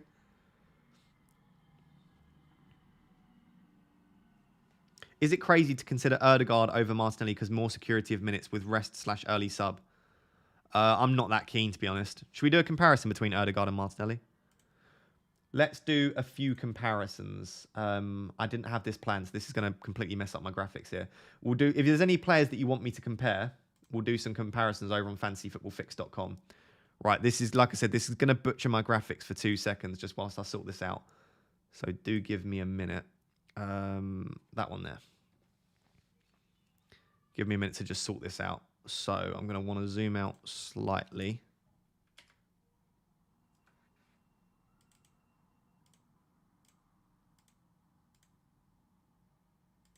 Zoom out again. Right, that is perfect. Cool, that actually worked really well. Nice. So, let's drag that over there. I've got 2 screens. I need my third one turned on. Right, so what did we say? We said Odegaard and Martinelli. This is just my opinion on it, obviously. I'll just show you the underlying statistics. If there's any other players you want us to compare here, let me know. Let's get Odegaard in. And then let's get Martinelli. I'm doing this on fantasyfootballfix.com, by the way, if you want to. I'll copy the... Right.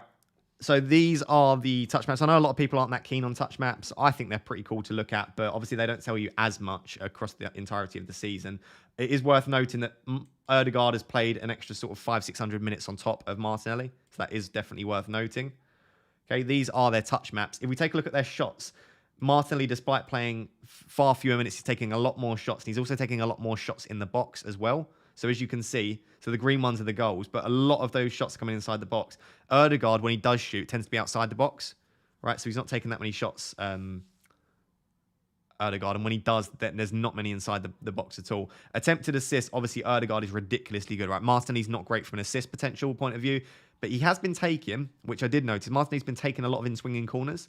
So he did actually assist, was it Gabriel? The Gabriel goal there, that's the one there. So he has been taking some in-swinging corners, Martinelli. So that's worth monitoring because that will boost his expected assist, of course. If we just scroll down, these are their per 90 statistics, so you might not be able to see it. But essentially what we've got is Martinelli coming out on top on pretty much every single underlying statistic for goal threat, whereas Odegaard is coming out on every single underlying statistic for coming out on top for expected assist and creativity threat. What I would say is that Martinelli is absolutely battering him for expected goals. So Martinelli's expected goals is 0.35 per 90, whereas Odegaard's is 0.14 per 90, right? So for me, to answer your question, No, I would still go Martinelli. I think it's worth the minutes risk. Frosty's just put in the chat as well. Odegaard looked poor last game. Arteta is moaning about Premier League scheduling. ESR needs minutes, so there's outside chance that Odegaard is rested. Yeah, I'm not that sure that he'd be rested, but I do think Odegaard might have his minutes managed over the coming game week. Similar to Martinelli, though, to be honest. FPL Dream says, right, I've liked your stream. Please, will you now answer my dilemma? Sissoko to Ramsey for a -4 to get 11 playing players. I wouldn't do that, no. Even if Ramsey gets a goal, you're only going to be sort of 3 or 4 points up on that. And you're putting more money onto your bench in the future. So I'd probably just rock with 10 and don't take the hit, personally. That's just my opinion on it, though. What to do with Rafinha? I have 8 players right now. Should I hope that this is like the VVD thing? For now, I would hope that this is like the Virgil van Dijk incident last week. But I just don't know at this stage, right? We need to wait and see what happens on Twitter. Like, I'm just going to be on Twitter at 10 minutes before refreshing, and hopefully we get some news on it. If we don't, I'm just going to rock with Rafinha. I'm only taking Rafinha out if we get some concrete news. Lewis says, sorry if you've already answered this, Ross. Had to jump in and out of the stream. Not fancying free hit this week. I've got free hit and wildcard left. What are the best game weeks to use both in the remaining game weeks? Yeah. So no, I'm not feeling the free hit at all. These are the remaining sort of key events that we've got coming up. So we've got the blank game week this week, right? There are 12 teams blanking, which means there are only 8 teams playing. After that, you've got that sort of period between 31 and 33, which is a decent opportunity to wildcard if you want to. But 33, in my opinion, is still probably the best week to free hit. The reason for that, and I'm switching between graphics a lot here, these are the teams that are likely to be doubling in game week 33 and blanking in game week 33. This does depend on the FA Cup results. But Brighton, Burnley, Leicester United, Newcastle, Arsenal and Saints, I don't actually think a lot of us will own players from these teams. So I think 33 will be a good result, a good time to free hit for that reason. Like, I don't own any from Brighton, Burnley, Leicester United or Newcastle. We might own a lot of Arsenal players, maybe a few Saints players, but we'll also probably own a lot of Wolves, Leeds and Villa players as well, and who are likely to blank. So I think 33 is a good time to free hit. Outside of that, if you're looking for a second free hit or you don't want a free hit in 33, it's probably game week 36. Right, game week 36 likely to be the biggest double game week of the season. We're likely to get as many as like 14 to 16 teams doubling. So for me, if you're not double it, you're not going to free hit in 33. You free hit in 36, and if you're not free hitting in 36, it basically comes down to game week 37, which is sometimes a slightly sort of it's a double game week of some kind. But according to James from Planet FPL, who's pretty good with this stuff, he only thinks we'll get maybe 1 or 2 extra, a maximum of 3, likely only 1 or 2 doubles in 37. So to answer that question, 33 and 36 are definitely better weeks to free hit than 30 for me. That's why I'm not even considering free hitting this week. I think ESR will come in for Martinelli. Odegaard, Saka and Laka are all taken off the Villa game in mind. Yeah, maybe you're right. He just looked so good against Liverpool. And this is a really big game for Arsenal. I've got a feeling that Martinelli still starts, but you could be right. If Rafinha is out for this week, who are you replacing him with? If Rafinha's definitely out, I'm going for Maddison or Podence. But the reason I'm taking a slightly riskier approach with those two is that I'm free hitting in 33 and wildcarding in 34. So like, I don't need a long-term pick. Like, I don't even need a player for game week 33. So it's pretty much for me just game week 30. And I like Maddison and Podence this week. So I'll be going for one of those. It will probably be Maddison, I think I'd be going for. FPL Tips India confirmed Rafinha is out. Is that a Twitter account? I can search for that. FPL Tips India.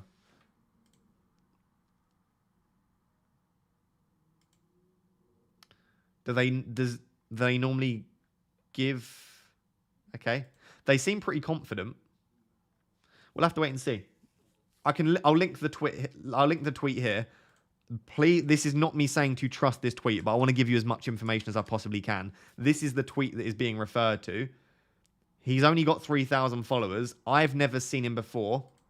I don't follow him or her, but they follow me.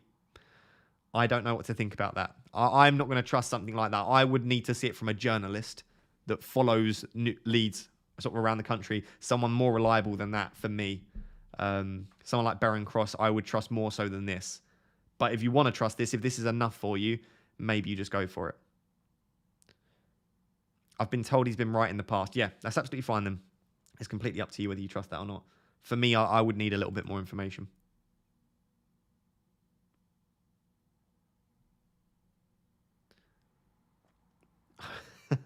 Hopefully Rafinha goes yellow flagged in the next 10 minutes, as that's pretty much a guaranteed return. That is true. Rafinha pretty much only returns when he's got a yellow flag, so that wouldn't necessarily be an issue.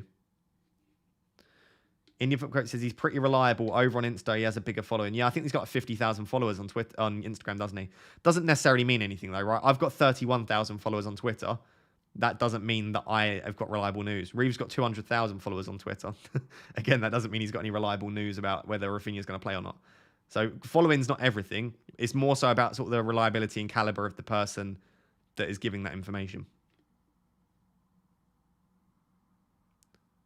I think we can wait on him being on the team bus or something. Yeah, I'm surprised we haven't had any news about that yet, because they would have travelled.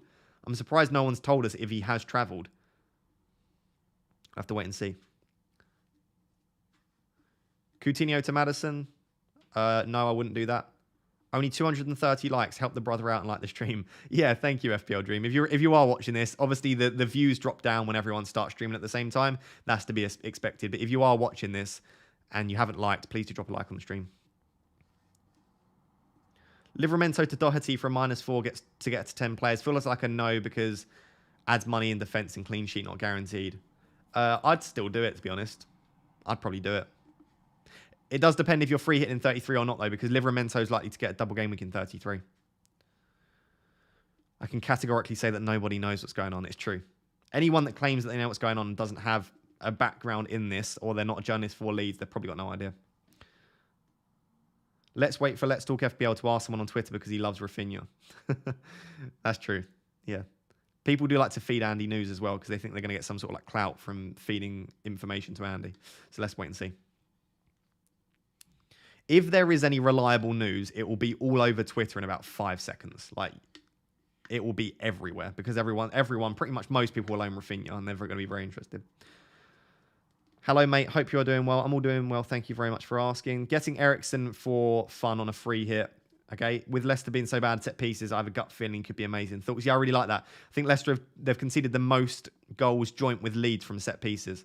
So I think Eriksen could be absolutely fantastic. It's just a fun own as well. Just the story of Eriksen. He's just a great person to own for that reason, isn't he?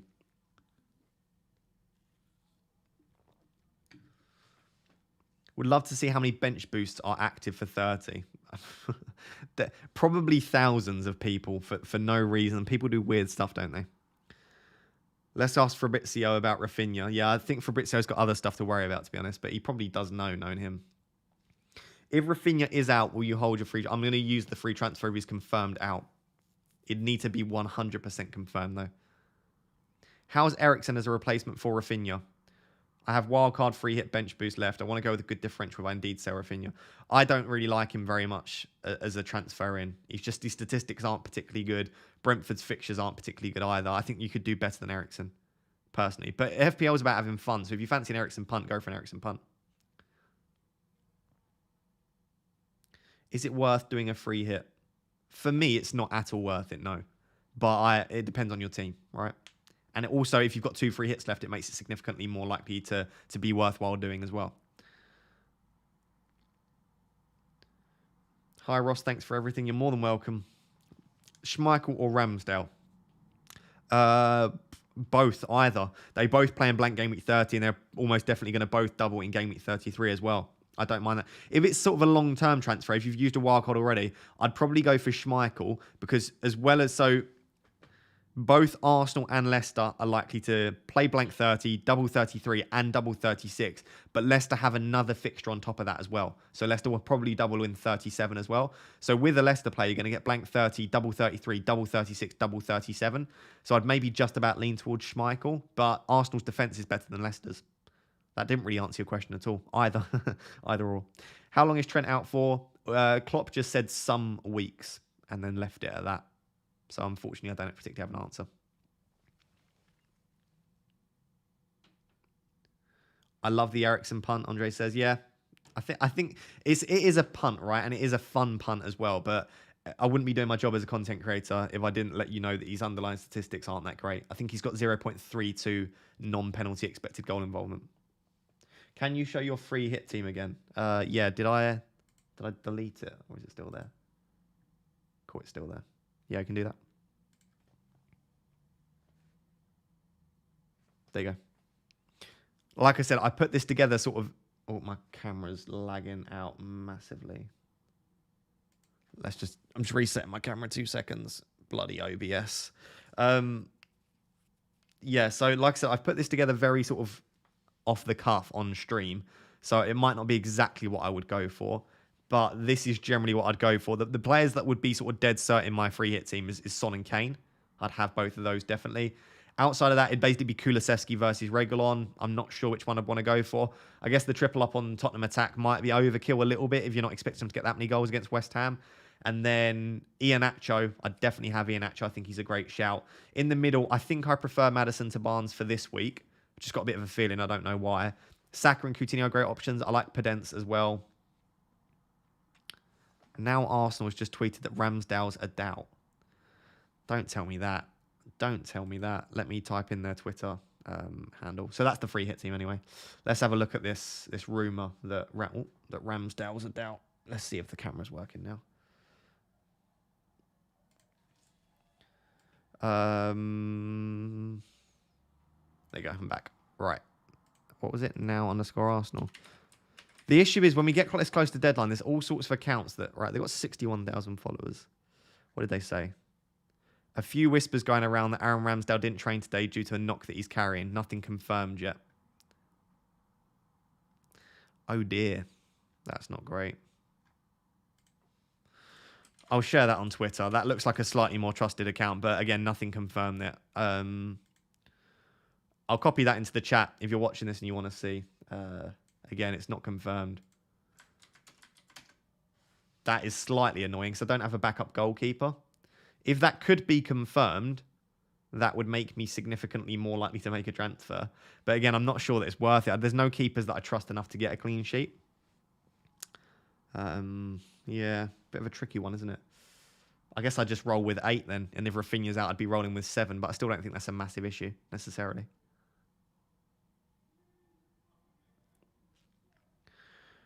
Right, let's go back to here.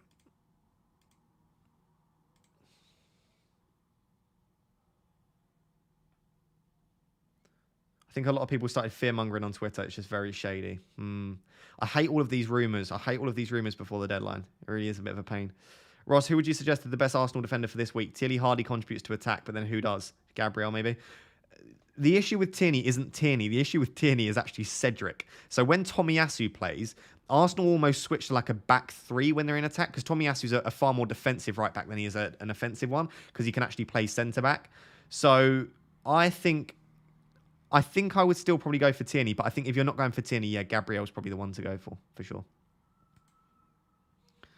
Right, I hate to do this. This is very unprofessional. I just need the loo quickly. So I will be back in 30 seconds. Going to quickly run to the loo, which is literally next door. So it'll be 30 seconds. If you want to leave the stream, you can leave. Please don't. Please stay. I'll only be 2 seconds, all right?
Hello, hello, hello. Just noticed the Batman chair. Oh, yeah. Have you seen the Batman chair? It is quite a nice chair, actually. I just decided to eventually invest in a chair that actually supported my back and was actually quite nice. It's a secret lab one. It's got like it's like a magnetic detachable pillow as well on the cushion, I should say, on the back. Oh, honestly, yeah, it's dreadful. I'm trying to drink more water, as you can probably see on the streams. Yes, I did wash my hands. Don't worry. For everyone worried, that's why it took 45 seconds as opposed to 30. Yeah, it's because essentially I'm trying to drink more water and I was just going straight through me, to be honest.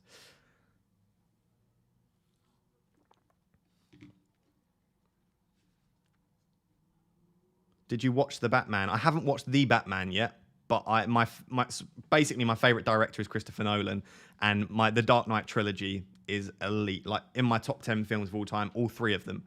I'm actually a big fan of The Dark Knight Rises, which I know is a massive sort of discussion point. We'll do that after the deadline. But yeah, I love Batman, love The Dark Knight. Sorry, let's get back to FPL. 8 Nuri or Johnny, who do you prefer this week? I'd be tempted to go for 8 Nuri still. I just think he is naturally a left wing back, whereas Johnny, yes, he's right-footed, but Johnny is a left wing back playing right wing back. So I think I'd still probably go for 8 Nuri. A couple of accounts claiming Rafinha definitely out and a couple others claiming he's in. Do we hold and see? Yeah, like that's what I said, Natasha, is that for me, unless I get concrete news that he's out, I'm just going to leave him.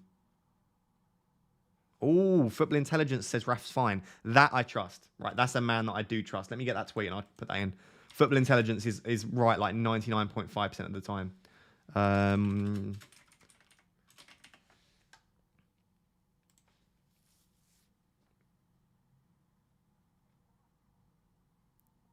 I can't see where he said that. Where did he say that, Frosty? I'm looking on his Twitter now. Was it in a reply to someone? Can you put in the chat? Because I can't see it. Who else thinks that the guy who tied himself at the Everton game looks like the new Riddler? Yeah, I see that.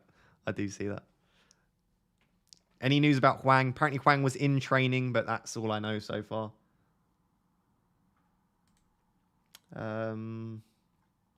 Yeah, I haven't seen any. I'll just refresh.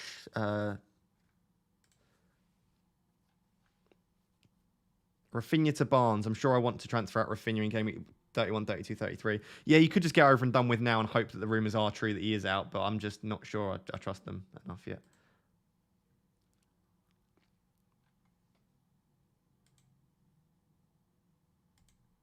Okay, so Andy Martin apparently is messaging someone that knows the nutritionist at Leeds, so we might know that. The funny thing is, right, does anyone actually expect Rafinha to haul this week? This is the thing, like, we're all panicking. Wolves have been okay defensively. Rafinha just can't hit a barn door.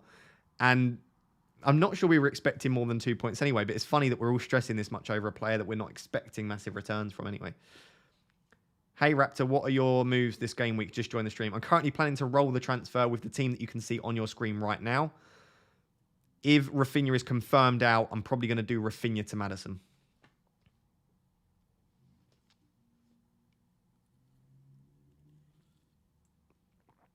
That's probably the move. Rafinha 2 points. Rafinha's just such a 2-point merchant, isn't he? Even when he could get a 3 pointer, he'll just get himself booked. Yeah, I haven't seen anything from anyone.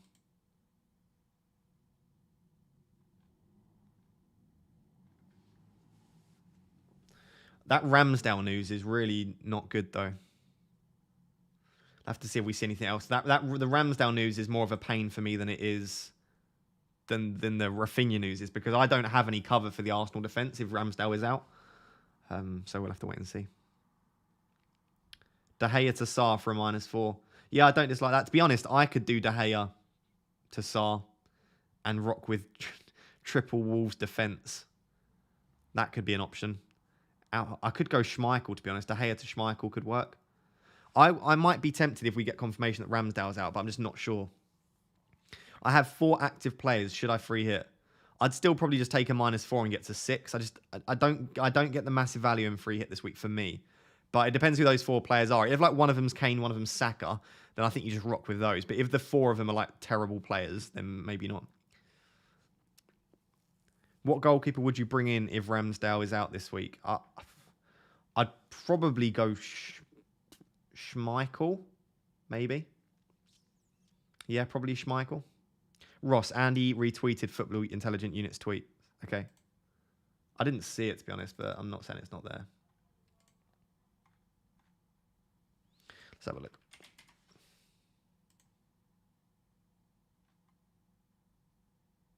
Ah, okay. Yeah, so it was a reply. Let me copy this in. So the tweet says, I had a message to tell me Rafinha was fine and he has travelled from someone I would normally trust to be correct. Cool. There you go. That tweet that I've just copied into the chat says that and this is a reliable source. But the thing is, he doesn't get his sources, like, he doesn't get the information firsthand. So he has sources that he trusts. So, of course, those sources can be wrong.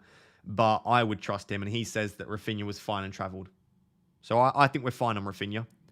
I think the more of the worry is the Ramsdale stuff. The Ramsdale stuff seems to be more of a worry than the Rafinha stuff for me.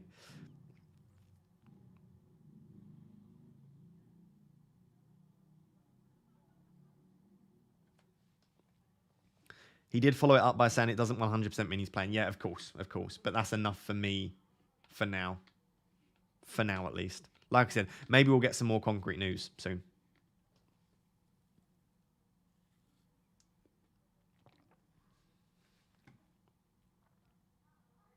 Is it okay to buy Luke Thomas this week? Yeah, I think Luke Thomas should start. He's been starting pretty much every game for Leicester.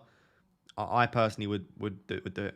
How does Luca Dean to Pereira start? A couple of Leicester accounts don't think Pereira is going to start, so I'd probably avoid Pereira now. I was very keen on Pereira, but there's just so many people are saying that they think it could be Justin and Thomas at fullback. So if Ramsdale is out and with your chip strategy, what about Leno at 4.5 million? Yeah, could do. I guess. Seems a bit boring, but yeah, it probably is quite a sensible decision, Joel. Maybe. Again, I don't think we'll get concrete Ramsdale news, so I think I'll just rock with Ramsdale and hope that Ramsdale does play. If you're wondering what we're talking about, by the way, there's rumours floating around that Ramsdale picked up a knock and he's not been training. Maddison captain. I don't dislike Maddison captain. I really want to bring in Maddison this week, so if we get some confirmation Raf's out, I'd quite like Maddison. I think Maddison's going to do very well, but yeah, for now, I've not got that confirmation. So, thoughts on Son and King to Kane and Podence? Yeah, I like that. I think that's a really nice move. Obviously, Son has the capability to go massive in any given week, but I think that's great.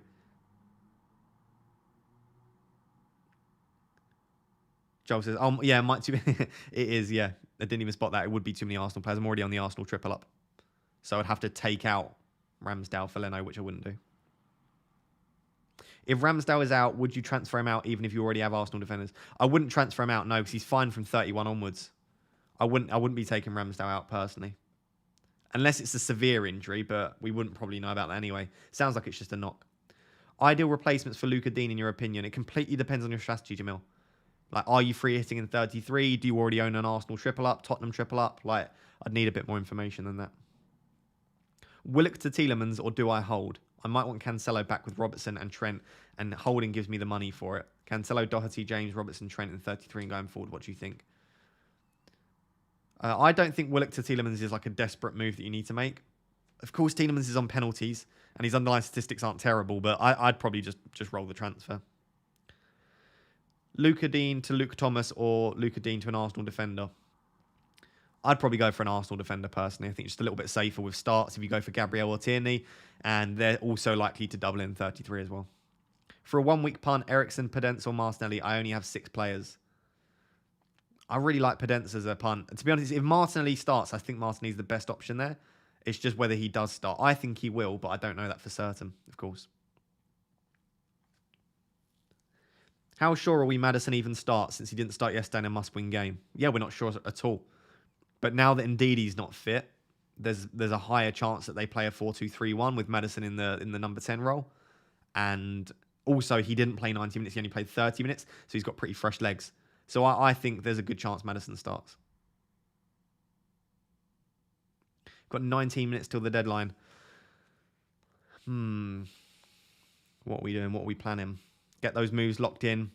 This isn't a deadline you want to miss at all, especially if you've only got a few players, you're making a few.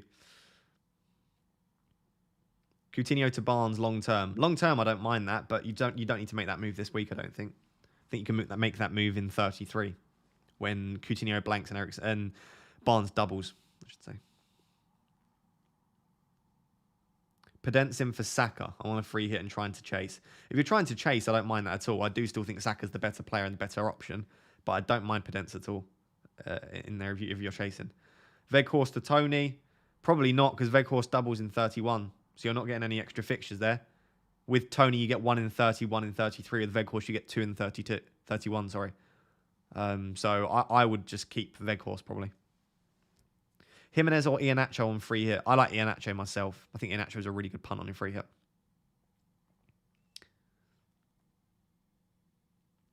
If you are watching this, by the way, please do drop a thumbs up. We've only got 22 likes until we hit 300 likes. So if you're watching this and you haven't liked the stream yet, please do drop a thumbs up on the stream. Massively, massively helps to support the channel.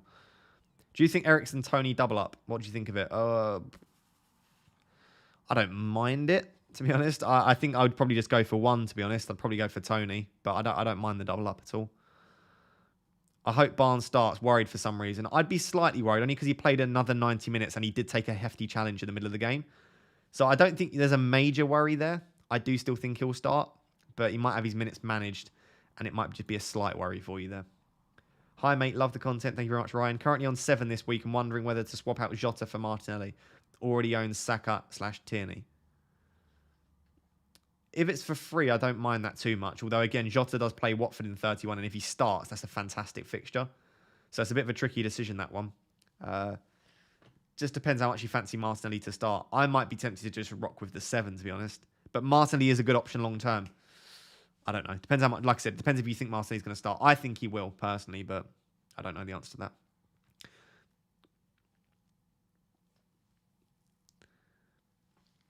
Salah and Mopay for Kane and Barnes. -4 for Son to Salah next week. Yeah, that's absolutely fine. That's quite a popular sort of move, going from Salah to Barnes, then from basically Son or Coutinho back to Salah. I don't mind that. I just said, like I said, you're using a lot of transfers for using 2 of I think you've got 9 remaining free transfers. To use 2 of them to just do an okey cokey between Salah just seems maybe a bit of a waste of those transfers.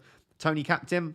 I don't think so. Tony's underlying statistics still aren't very great. He scored 3 penalties in the last 2 game weeks. So yes, he did get goals outside of that, but the underlying statistics don't support it enough for me.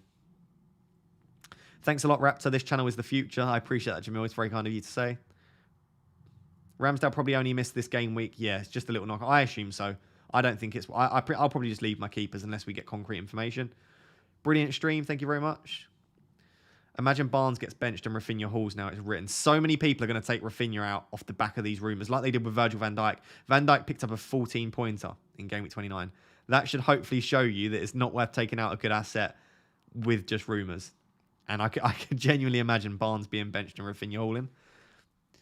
Let's have a little refresh of Twitter, see if there's anything else come up. Because we've got 15 minutes now.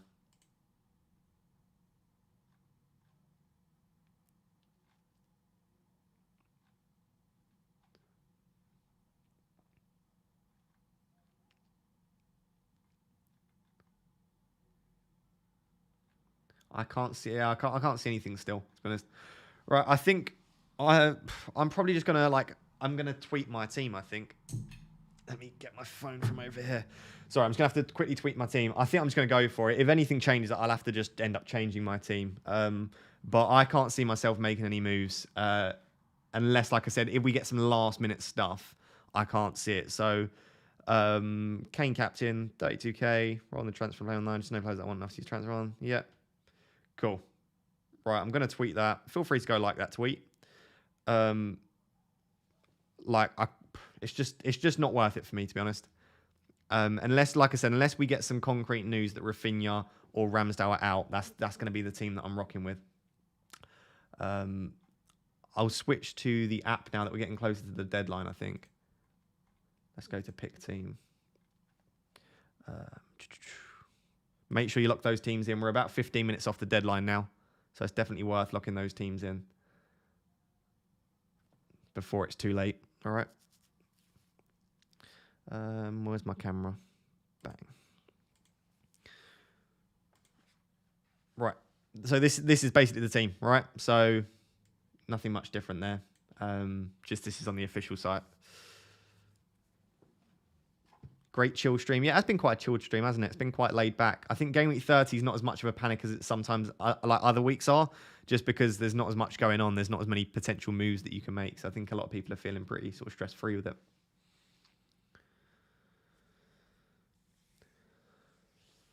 Which is the better replacement for Luca Dean, Ben White or Gabriel?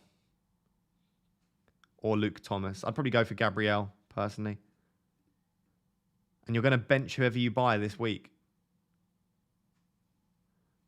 Don't buy them this week then. There's no need to bench who you're buying. I think just roll with the 11 and then roll the transfer. But I would go for Gabriel out of those options there. My captain is set on Saka. Am I kidding myself or what? I mean, I've got my vice captaincy on Saka. So if Kane misses out.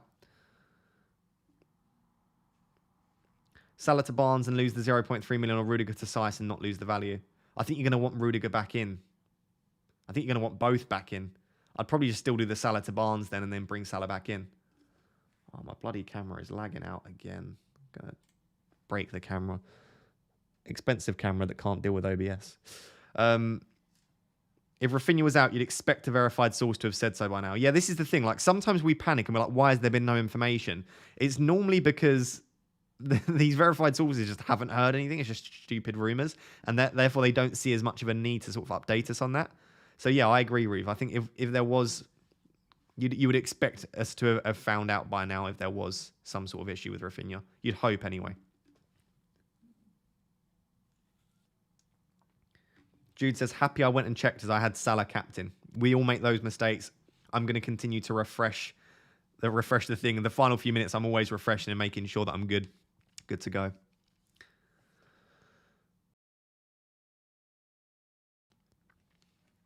Do you think Luca Dean to Amati, have him as a fifth defender, is all right structurally going forward? Yeah, I think that's absolutely fine. There is the potential, of course, that Fofana and Soyuncu start long term. And apparently Evans has started to train as well.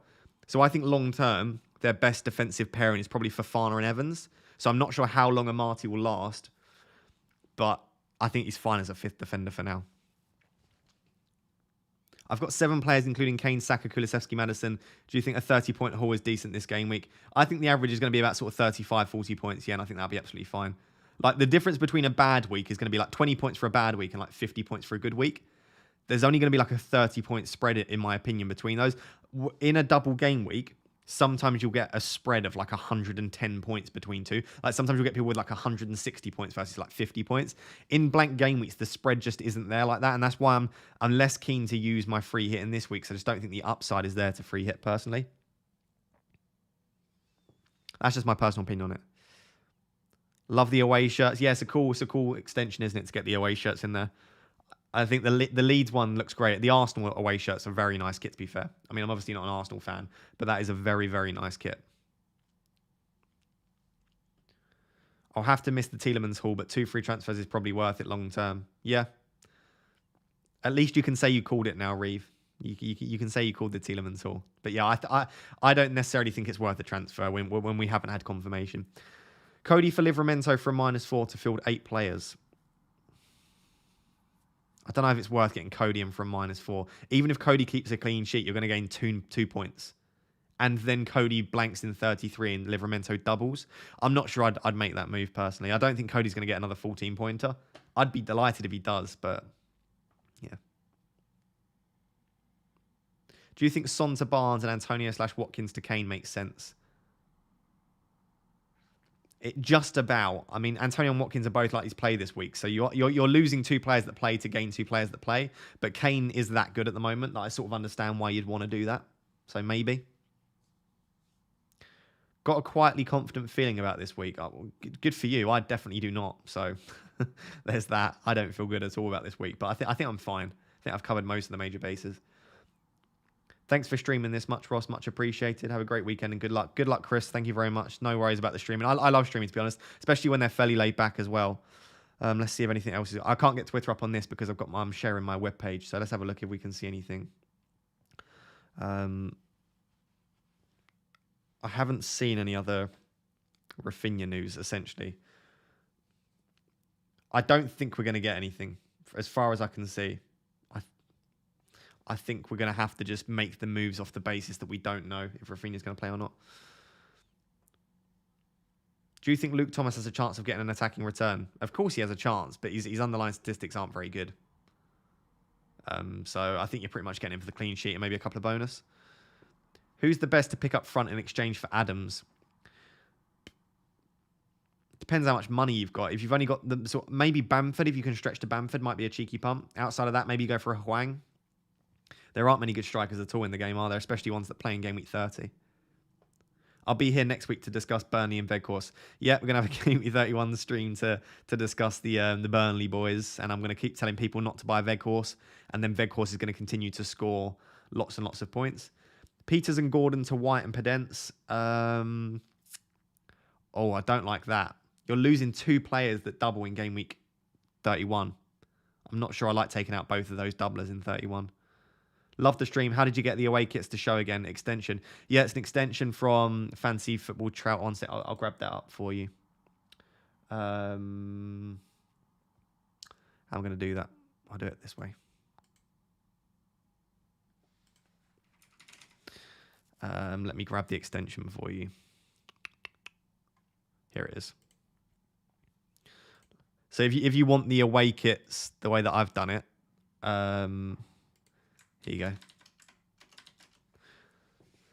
That link that I've just spammed in the chat, you can get the away kit extension for Chrome the way that I've got it. So basically, when you load your team in the pick team section, it gives you your team in Chrome, right? So the away kits in Chrome, I should say.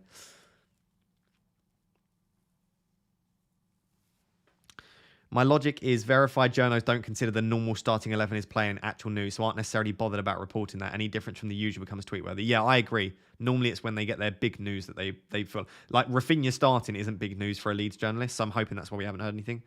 To be honest, though, I've got double Wolves defence, so if Rafinha doesn't start, I'd feel slightly more confident about my double Wolves defence. I guess that's another reason why I'm not that bothered about it. Andre says, no Weghorst, never again. I thought you loved Weghorst. I'm probably going to avoid Weghorst for the remainder of the season as well. He might be on my bench boost in 36, maybe. Good luck, Ross. We just get through this week and hopefully roll on to using free hit wildcard and bench boost in the coming weeks. Have a good weekend. You too, Martin. Yep, just get through this week. We then get a 2-week international break. I'm probably going to take a few days off from sort of YouTube and FPL and just switch off. I need to do my PhD work. Can't neglect the PhD for FPL forever. True Fandela says, Raptor, Mo for Barnes. I will, of course, buy Mo back for the next game week, but I will do that without a hit. Most likely for Barnes or Rafinha. Yeah, I don't mind it. Overall, 500k is no harm. I don't mind it at all, True Fandela. Like I said, I don't think it's necessarily the best use of your transfers, but for me, it's still fine. And if you're overall 500k, you might want to take a few risks. So yeah, I don't mind that at all. Luca Dean to Tierney or Roll, risking no Saka. I'd maybe make the transfer. Tierney's going to be good long term, so that's a transfer I don't mind, to be honest. Drew says, why aren't you confident? Obviously, Rafinha might not play. Ramsdale might not play. I'm worried with rotation with Sice, and just generally speaking, there aren't that many players in my team, so I'm not especially confident. I also think Son could do quite well this week. So it's not that I'm particularly unconfident. It's just not that I'm not overly confident, I guess. Right, I'm just going to refresh my team, make sure it's all good for the now. Yep, Kane captain. That's pretty much it, right? I'm not doing anything on my team. I don't think we're going to get any news by the looks of it. Let me switch back to this. I'll get Twitter up. Let's have a look on Twitter. So at 5 minutes till the deadline, I'd lock in your teams now. If we get Rafinha news, I'll let you know in the next 5 minutes. I'm going to be scrolling through Twitter, but I would get your teams locked in now just in case we don't get any Rafinha news. And at least you know. I wouldn't take him out unless we get confirmation. I agree with Ree that I think if there was something worth noting, we would have found out by now, which I hope means that he's going to be playing tonight.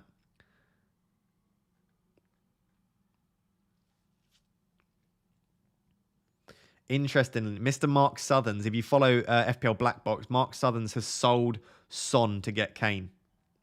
So he has brought in Kane for Son. Interesting. So if you were worrying about doing Son to Kane, the GOAT of FPL has done it.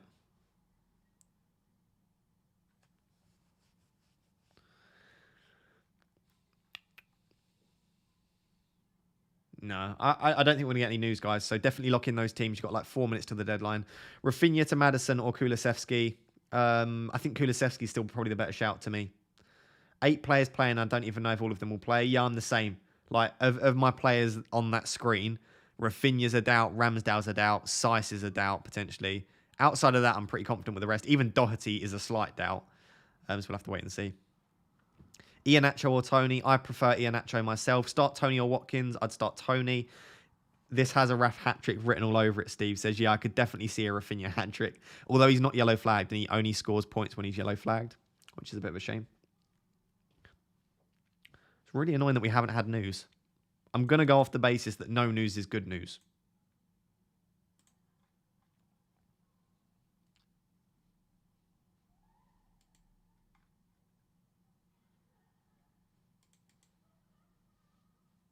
I did Son to Kane too. South Korean punishment is coming. I can feel it. I think I would have made the move, but yeah, there is a definite chance that Son does punish sellers. But it's always the case. Whenever you sell anyone, right? There's a chance that you'll be punished no matter who you sell. So I wouldn't let that stop you from selling someone. I've literally done the same move as Mark. Frightened Kane could go mad. Yeah, could potentially.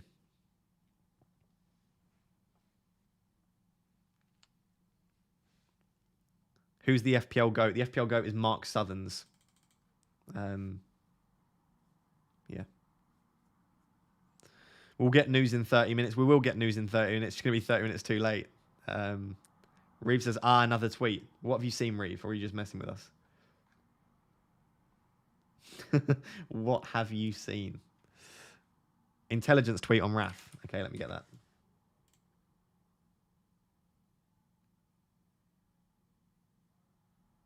Oh, he's sort of backtracking slightly now. He said, the source who told me Rafinha travelled is not a tier 1 lead source, by the way. Not working at the club, not close to any players as far as I know. As stated in an earlier tweet in response to someone, don't take it as gospel. Someone I also trust has told me now he's out. So Rafinha might be out. I'm very tempted to make a move, but I'm just not going to do it, I don't think. I just don't want to make a move on baseless rumours. There's not enough there for me. You've got 1 minute till the deadline. Football Intelligence has just said that he's had a second lot of news that Rafinha's out. It's up to you. I'm not going to make the move personally. By all means do, though. Like, that's not me telling you that I think that's the way to do it. I'm just not going to make the move. There's just too much back and forth, right? In that tweet, he literally said Rafinha's playing and Rafinha's not playing. So let's see. Like I said, if Rafinha's out, it's better for us to have Wolves' defence. So yeah, exactly that, Frosty. You'll make more from the free transfer in 31 than you will using it on Raf in now. And he could be available. We'll never know. Well, we don't know, I should say. The double Wolves defence is one of the main reasons I'm not too stressed. Maddison or Barnes for captain. I'd probably be on Maddison, but the deadline is approaching. It's just turned past. One last refresh. Cool. Locked in. Kane captain. Saka vice captain. I'm keeping Rafinha. It's too late for changes now. We're sticking with Raf. Make sure your team's locked in. You've probably got like another 10 seconds. Make sure those teams are locked in. If I just refresh it now. Right, that's it. The site is done. That is us locked in. Lovely stuff. As always, I'm just going to stay on stream for another sort of 5-10 minutes to just chat about whatever you want to chat about. So thank you very much for watching. If you are leaving now, on your way out, if you could just drop a like on the video, please. I'd massively appreciate that. If you just want to stick around for some general FPL chit-chat, some general just chat about life, whatever you want to talk about, I'm always open for that sort of stuff. Maybe I'll wait another sort of 10-15 minutes and see if we get any Rafinha news, like earlier news, but I'm not going to wait for the full half an hour before the teams are announced or anything like that. Yeah, best of luck, everyone. I massively appreciate you being here today. If anyone has any questions they want to ask me, not related to FPL or related to sort of FPL strategy in general, then please do let us know. Yeah, and we'll just sort of stick around and have a bit of a chat. Should I wildcard in game week 31 or game week 34? I have 1 free transfer and bench boost remaining. 1 free hit, sorry, and bench boost remaining. I don't think wildcard 31 makes a lot of sense to me personally. I just, like, if I look at, I showed you my team already. I just think most teams will look very, very good for 31 already. And with 31, you're going to struggle to attack 33 and 36. And 36 fixtures won't be confirmed by then. So for me, I just think 34 wildcard makes much more sense, personally. So I've got exactly the same chips as you. And I'm going free hit 33, wildcard 34, bench boost 36. Right, in that order. So free hit 33, wildcard 34, bench boost 36. Lee says, top stream, Ross. My first time. Loved it. Thank you, my friend. I'm glad you liked it, my man. I really appreciate you being here. Hopefully see you for the next one as well. FPL Batman says, what's your favourite film and why? Are you leading me to try and say FPL Psycho, to just say American Psycho, potentially? I would go for my favourite film of all time. Oh, of all time, that's such a tricky one. Probably Interstellar. Anything directed by Christopher Nolan. I would say in my top 5 films are probably Interstellar, Inception, and The Prestige. Like I said, anything directed by Christopher Nolan is a class film. Yeah. Guess that's my answer. Let me know in the chat what your favourite films are. What are your plans for Friday night? Shall I tell you what my embarrassingly boring plans are for Friday night? I'm going to go for probably a 5K run this evening. So I'm going to cook dinner, go for a 5K run, probably whilst the football's on, because I don't think I can bring myself to watch Leeds versus Wolves on a Friday night. And then probably watch a film of some kind, to be honest. I've not got many major plans tonight. I might be going out tomorrow, but tonight's going to be fairly chilled. I do need to go for a run, though. I've just been hitting the gym so much that I've not been doing enough cardio. So it's good because I'm building muscle. I've put on a lot of muscle mass, but I need to do the cardio as well.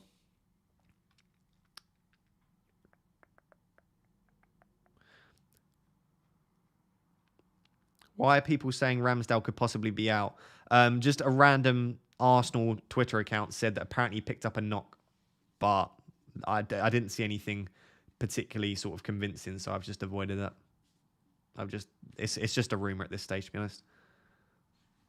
Any chance your book will be available at the book depository? I don't think so, unfortunately. It'll probably just stay available on the publisher's site and on Amazon. Sorry. I know it's not ideal to get in different countries when it's not on the book depository. It's just what my publisher sorted, essentially.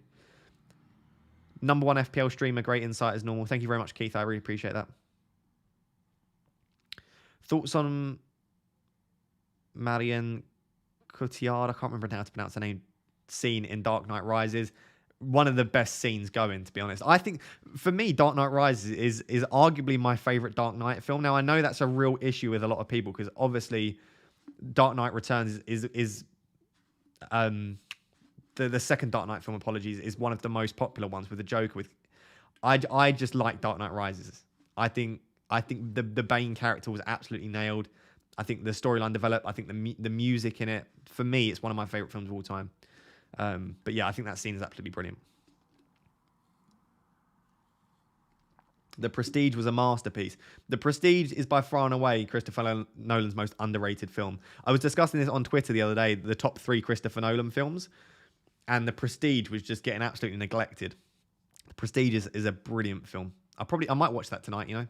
Got it in my mind.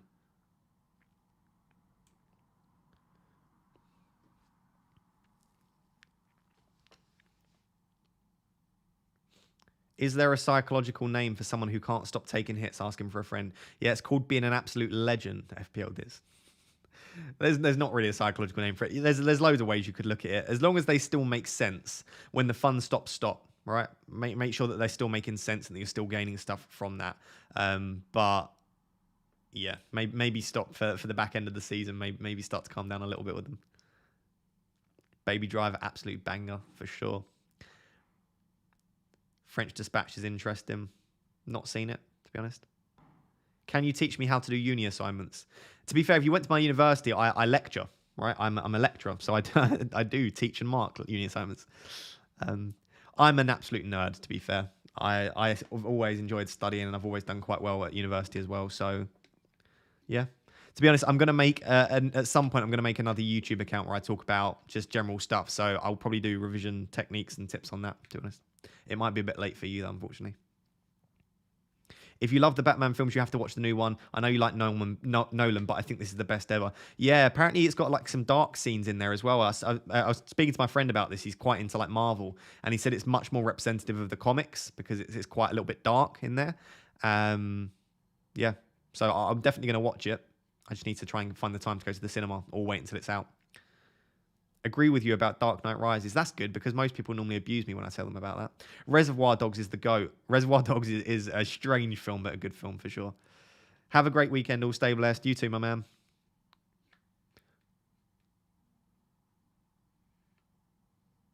What's your MBTI? What does MBTI stand for? Should I know this? Is this a really obvious MBTI? Oh, the Myers-Briggs. Cool. I didn't realize you were talking about the Myers-Briggs. I haven't done this for a while. I'll maybe do it and post my results on Twitter. I was very close to putting the Myers-Briggs personality test in my book, but it's very difficult to try and get people to sort of score their own Myers-Briggs personality test. I don't know if you've ever tried to score your own one rather than getting an online service to do it. It's an absolute pain to try and code, so I just couldn't work out a way to get it into the book. So yeah. That's why I didn't do that. I can't remember what mine was, though, to be honest. Got a C in Psychology A-level mock result, that, Ross. Nice. Very nice. I love psychology, of course. Absolutely obsessed with it. Going to be hard to not take so many hits next week when we have less double game weeks. Yeah, people are starting to think that taking hits are always good. It's only because we've had so many double game weeks that it actually makes sense. Dark Knight Rises last scene copies one from One Piece. Does it? I didn't know that. I didn't know that it copied that. Interesting. It is a fantastic scene, to be fair. Have you seen Death Proof? No, I have not seen Death Proof. Is it worth watching?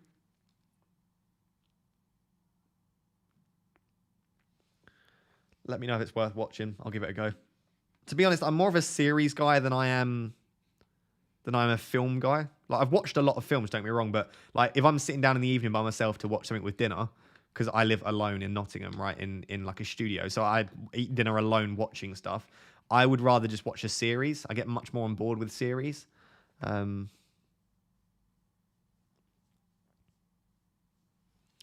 you just say it's a pain to code? Do you code or mean something else? When I say code, it's psychological coding. So coding a questionnaire is basically like the scoring of a questionnaire. So Myers-Briggs, because it's got so many different like dimensions on it, and some questions are inversely scored, trying to score the Myers-Briggs or code the Myers-Briggs is a bit of a nightmare to do. So trying to fit that into a book and ask someone to basically score their own Myers-Briggs personality test, that could be an absolute nightmare. So yeah. Jude says, have you watched The Walking Dead? I've watched all of The Walking Dead episodes, but I've not watched the latest season, so don't put any spoilers in the chat for me. I need to get on that. Apparently, my mum said it's really good. So I have watched The Walking Dead. Absolutely love it. Really, really good. It's probably not my favourite. I'd say Prison Break's probably my favourite series of all time, but Death Proof is about a stunt driver directed by Tarantino. Very underrated. Cool, yeah. Anything by Tarantino is good, so I'll give that a go.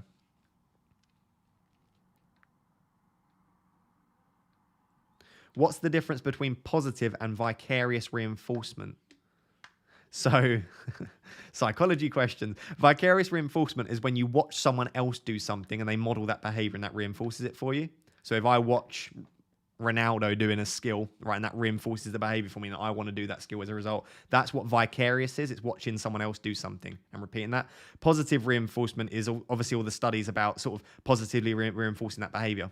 Right, so someone doing that behavior over and over again, getting reward for that behavior. So someone saying, good job, it will positively reinforce that, it will reward that over time, and you'll be more likely to do it again in the future. So to be fair, you could technically say that vicarious reinforcement could be a form of positive reinforcement, but they are slightly different. Positive reinforcement is more focused on like the reward and stuff like that. I don't want to bore you with psychology. I don't blame you for getting those mixed up in your exam, though. They're very easy to get mixed up in an exam.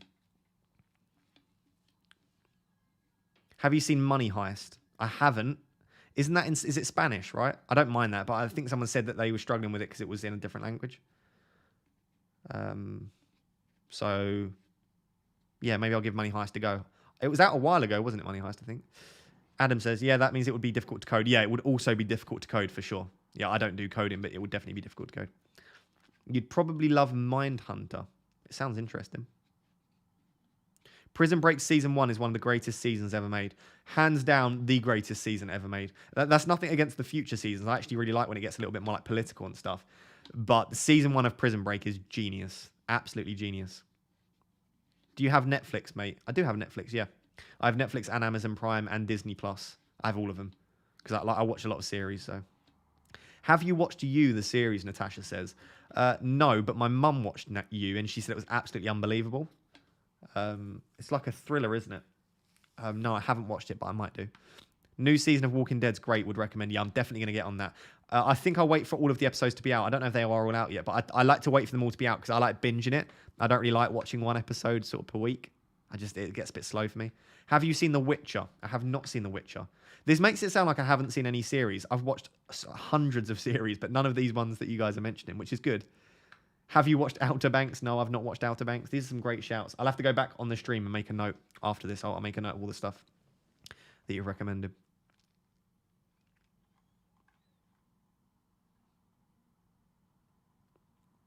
Shows I'd recommend: 000, Yellowstone, Succession. I've heard a lot of good stuff about Succession. Lots of good stuff about Succession. Yeah, the Walking Dead episodes aren't all out. That's fine. Yeah, I'll wait until they're all out, I think. Ozark. I've not seen Ozark. The reason I really wanted to watch Ozark is it's got great reviews, but it's also quite a short series, isn't it? And sometimes like you're not in the mood to watch like a 12-season sort of series. So I might get onto Ozark at some point. Have you seen Lupin? I haven't either. God, maybe I need to watch more series. I thought I'd watched quite a lot. Saw they announced another Walking Dead spin-off because they had is it Fear the Walking Dead? My sister said that was actually better than The Walking Dead for her, which is quite a crazy thing to say, but yeah, I'm not surprised. Oh, I think it was with, I did see this. Was it with Maggie and Negan? If you watch Walking Dead. Yeah, I think it was maybe, was it a set of films? Top Boy Season 2 available from today on Netflix. I'll get on that, Carl, for sure. Top Boy Season 1 was elite. Yeah, I'll definitely get on that. I didn't see that announced. Right, I think we'll probably call it there then because we've been going for over 2 hours, 15 minutes. So thank you to the over 100 people that stay just to chat about life and films and whatever stuff like that. So I do really appreciate it. If you have enjoyed the stream today and you're still watching and you haven't dropped a like on the stream, please do drop a like on the stream. It massively helps to support me. If you're watching this and you haven't subscribed yet, please make sure to subscribe. Enjoy Game Week 30. Don't stress too much. I don't think it's going to be too much of an eventful game week. I don't think it'll be a massive score either way. Wait 2 minutes for team news. Okay, I'll wait 2 minutes for team news. I'll keep doing my outro talk whilst we wait for team news. Yeah, don't stress about it. Like, even if you score 20 points, like I said, I don't think the average is going to be higher than sort of 30, 40, unless Kane goes ballistic, which I don't think he's going to. So it's one of those things where just don't panic. Like, it's not the end of the world if you don't have a great week. I don't think there'll be a massive amount. Then make sure also to enjoy the international break. Make sure to switch off from FPL. I know it is a hobby for a lot of us, but we've still got sort of 8 game weeks after that. Don't burn out before the end of the season. So definitely just sort of relax, enjoy the international break. I'm definitely going to be doing that. Absolutely. Let's see if we get any early team news then. We might be getting some stuff coming in.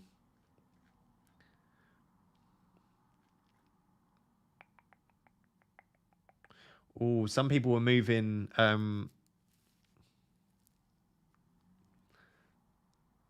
Some people sold. Interesting. Some people sold Rafinha at like 1 minute till the deadline. Team news is at 7, yeah, but early team news from the likes of Rockstar comes at 15, comes at 1:45. The worst case scenario for me, would be Sice and Rafinha benched. Right, that would be a nightmare for me because I'd go from having 3 players in this early kickoff to 1, and it would just be Cody. So I'm hoping one of Sice. I'm hoping one of Sice or Rafinha's fine. Loads of people have taken Rafinha out on Twitter, so I've got a feeling that maybe someone's seen something. Let's have a look.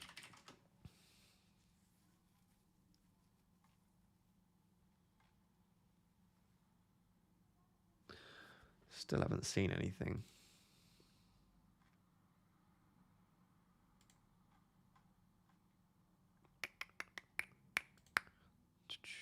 Can't believe Cody rose in price. Yeah, it was at 14 points. It got people to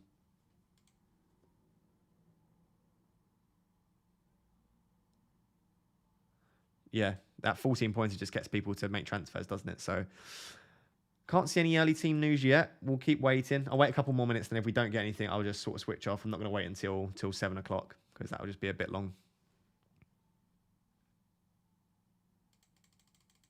Are we getting anything? Feel free to tag me on Twitter if you see anything.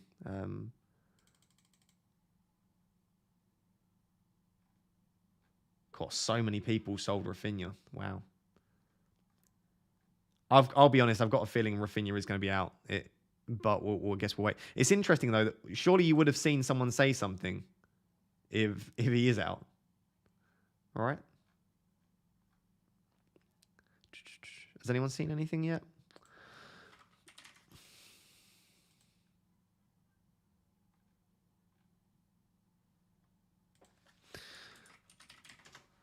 Sorry, this isn't particularly fun to watch for you guys, is it? Just me refreshing Twitter, finding out if Rafinha's playing or not.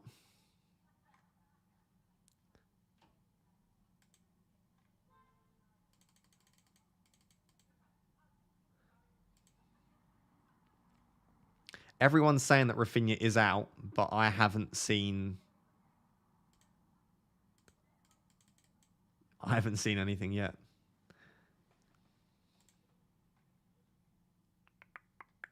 I just hope Seiss plays, because I hope my double Wolves defense play. That's the main thing for me. Rafinha being out was to be expected, really, but yeah. Is there a psychological phrase for needing to fill the budget on free hit happens every year? Yeah, there's maybe not a psychological phrase for it, but one in a maximize our investment, and NFPL is investment. It makes sense, to be honest.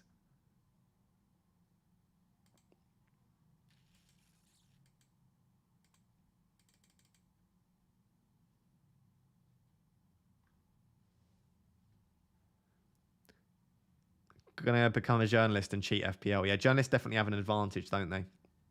They sometimes get some early team news.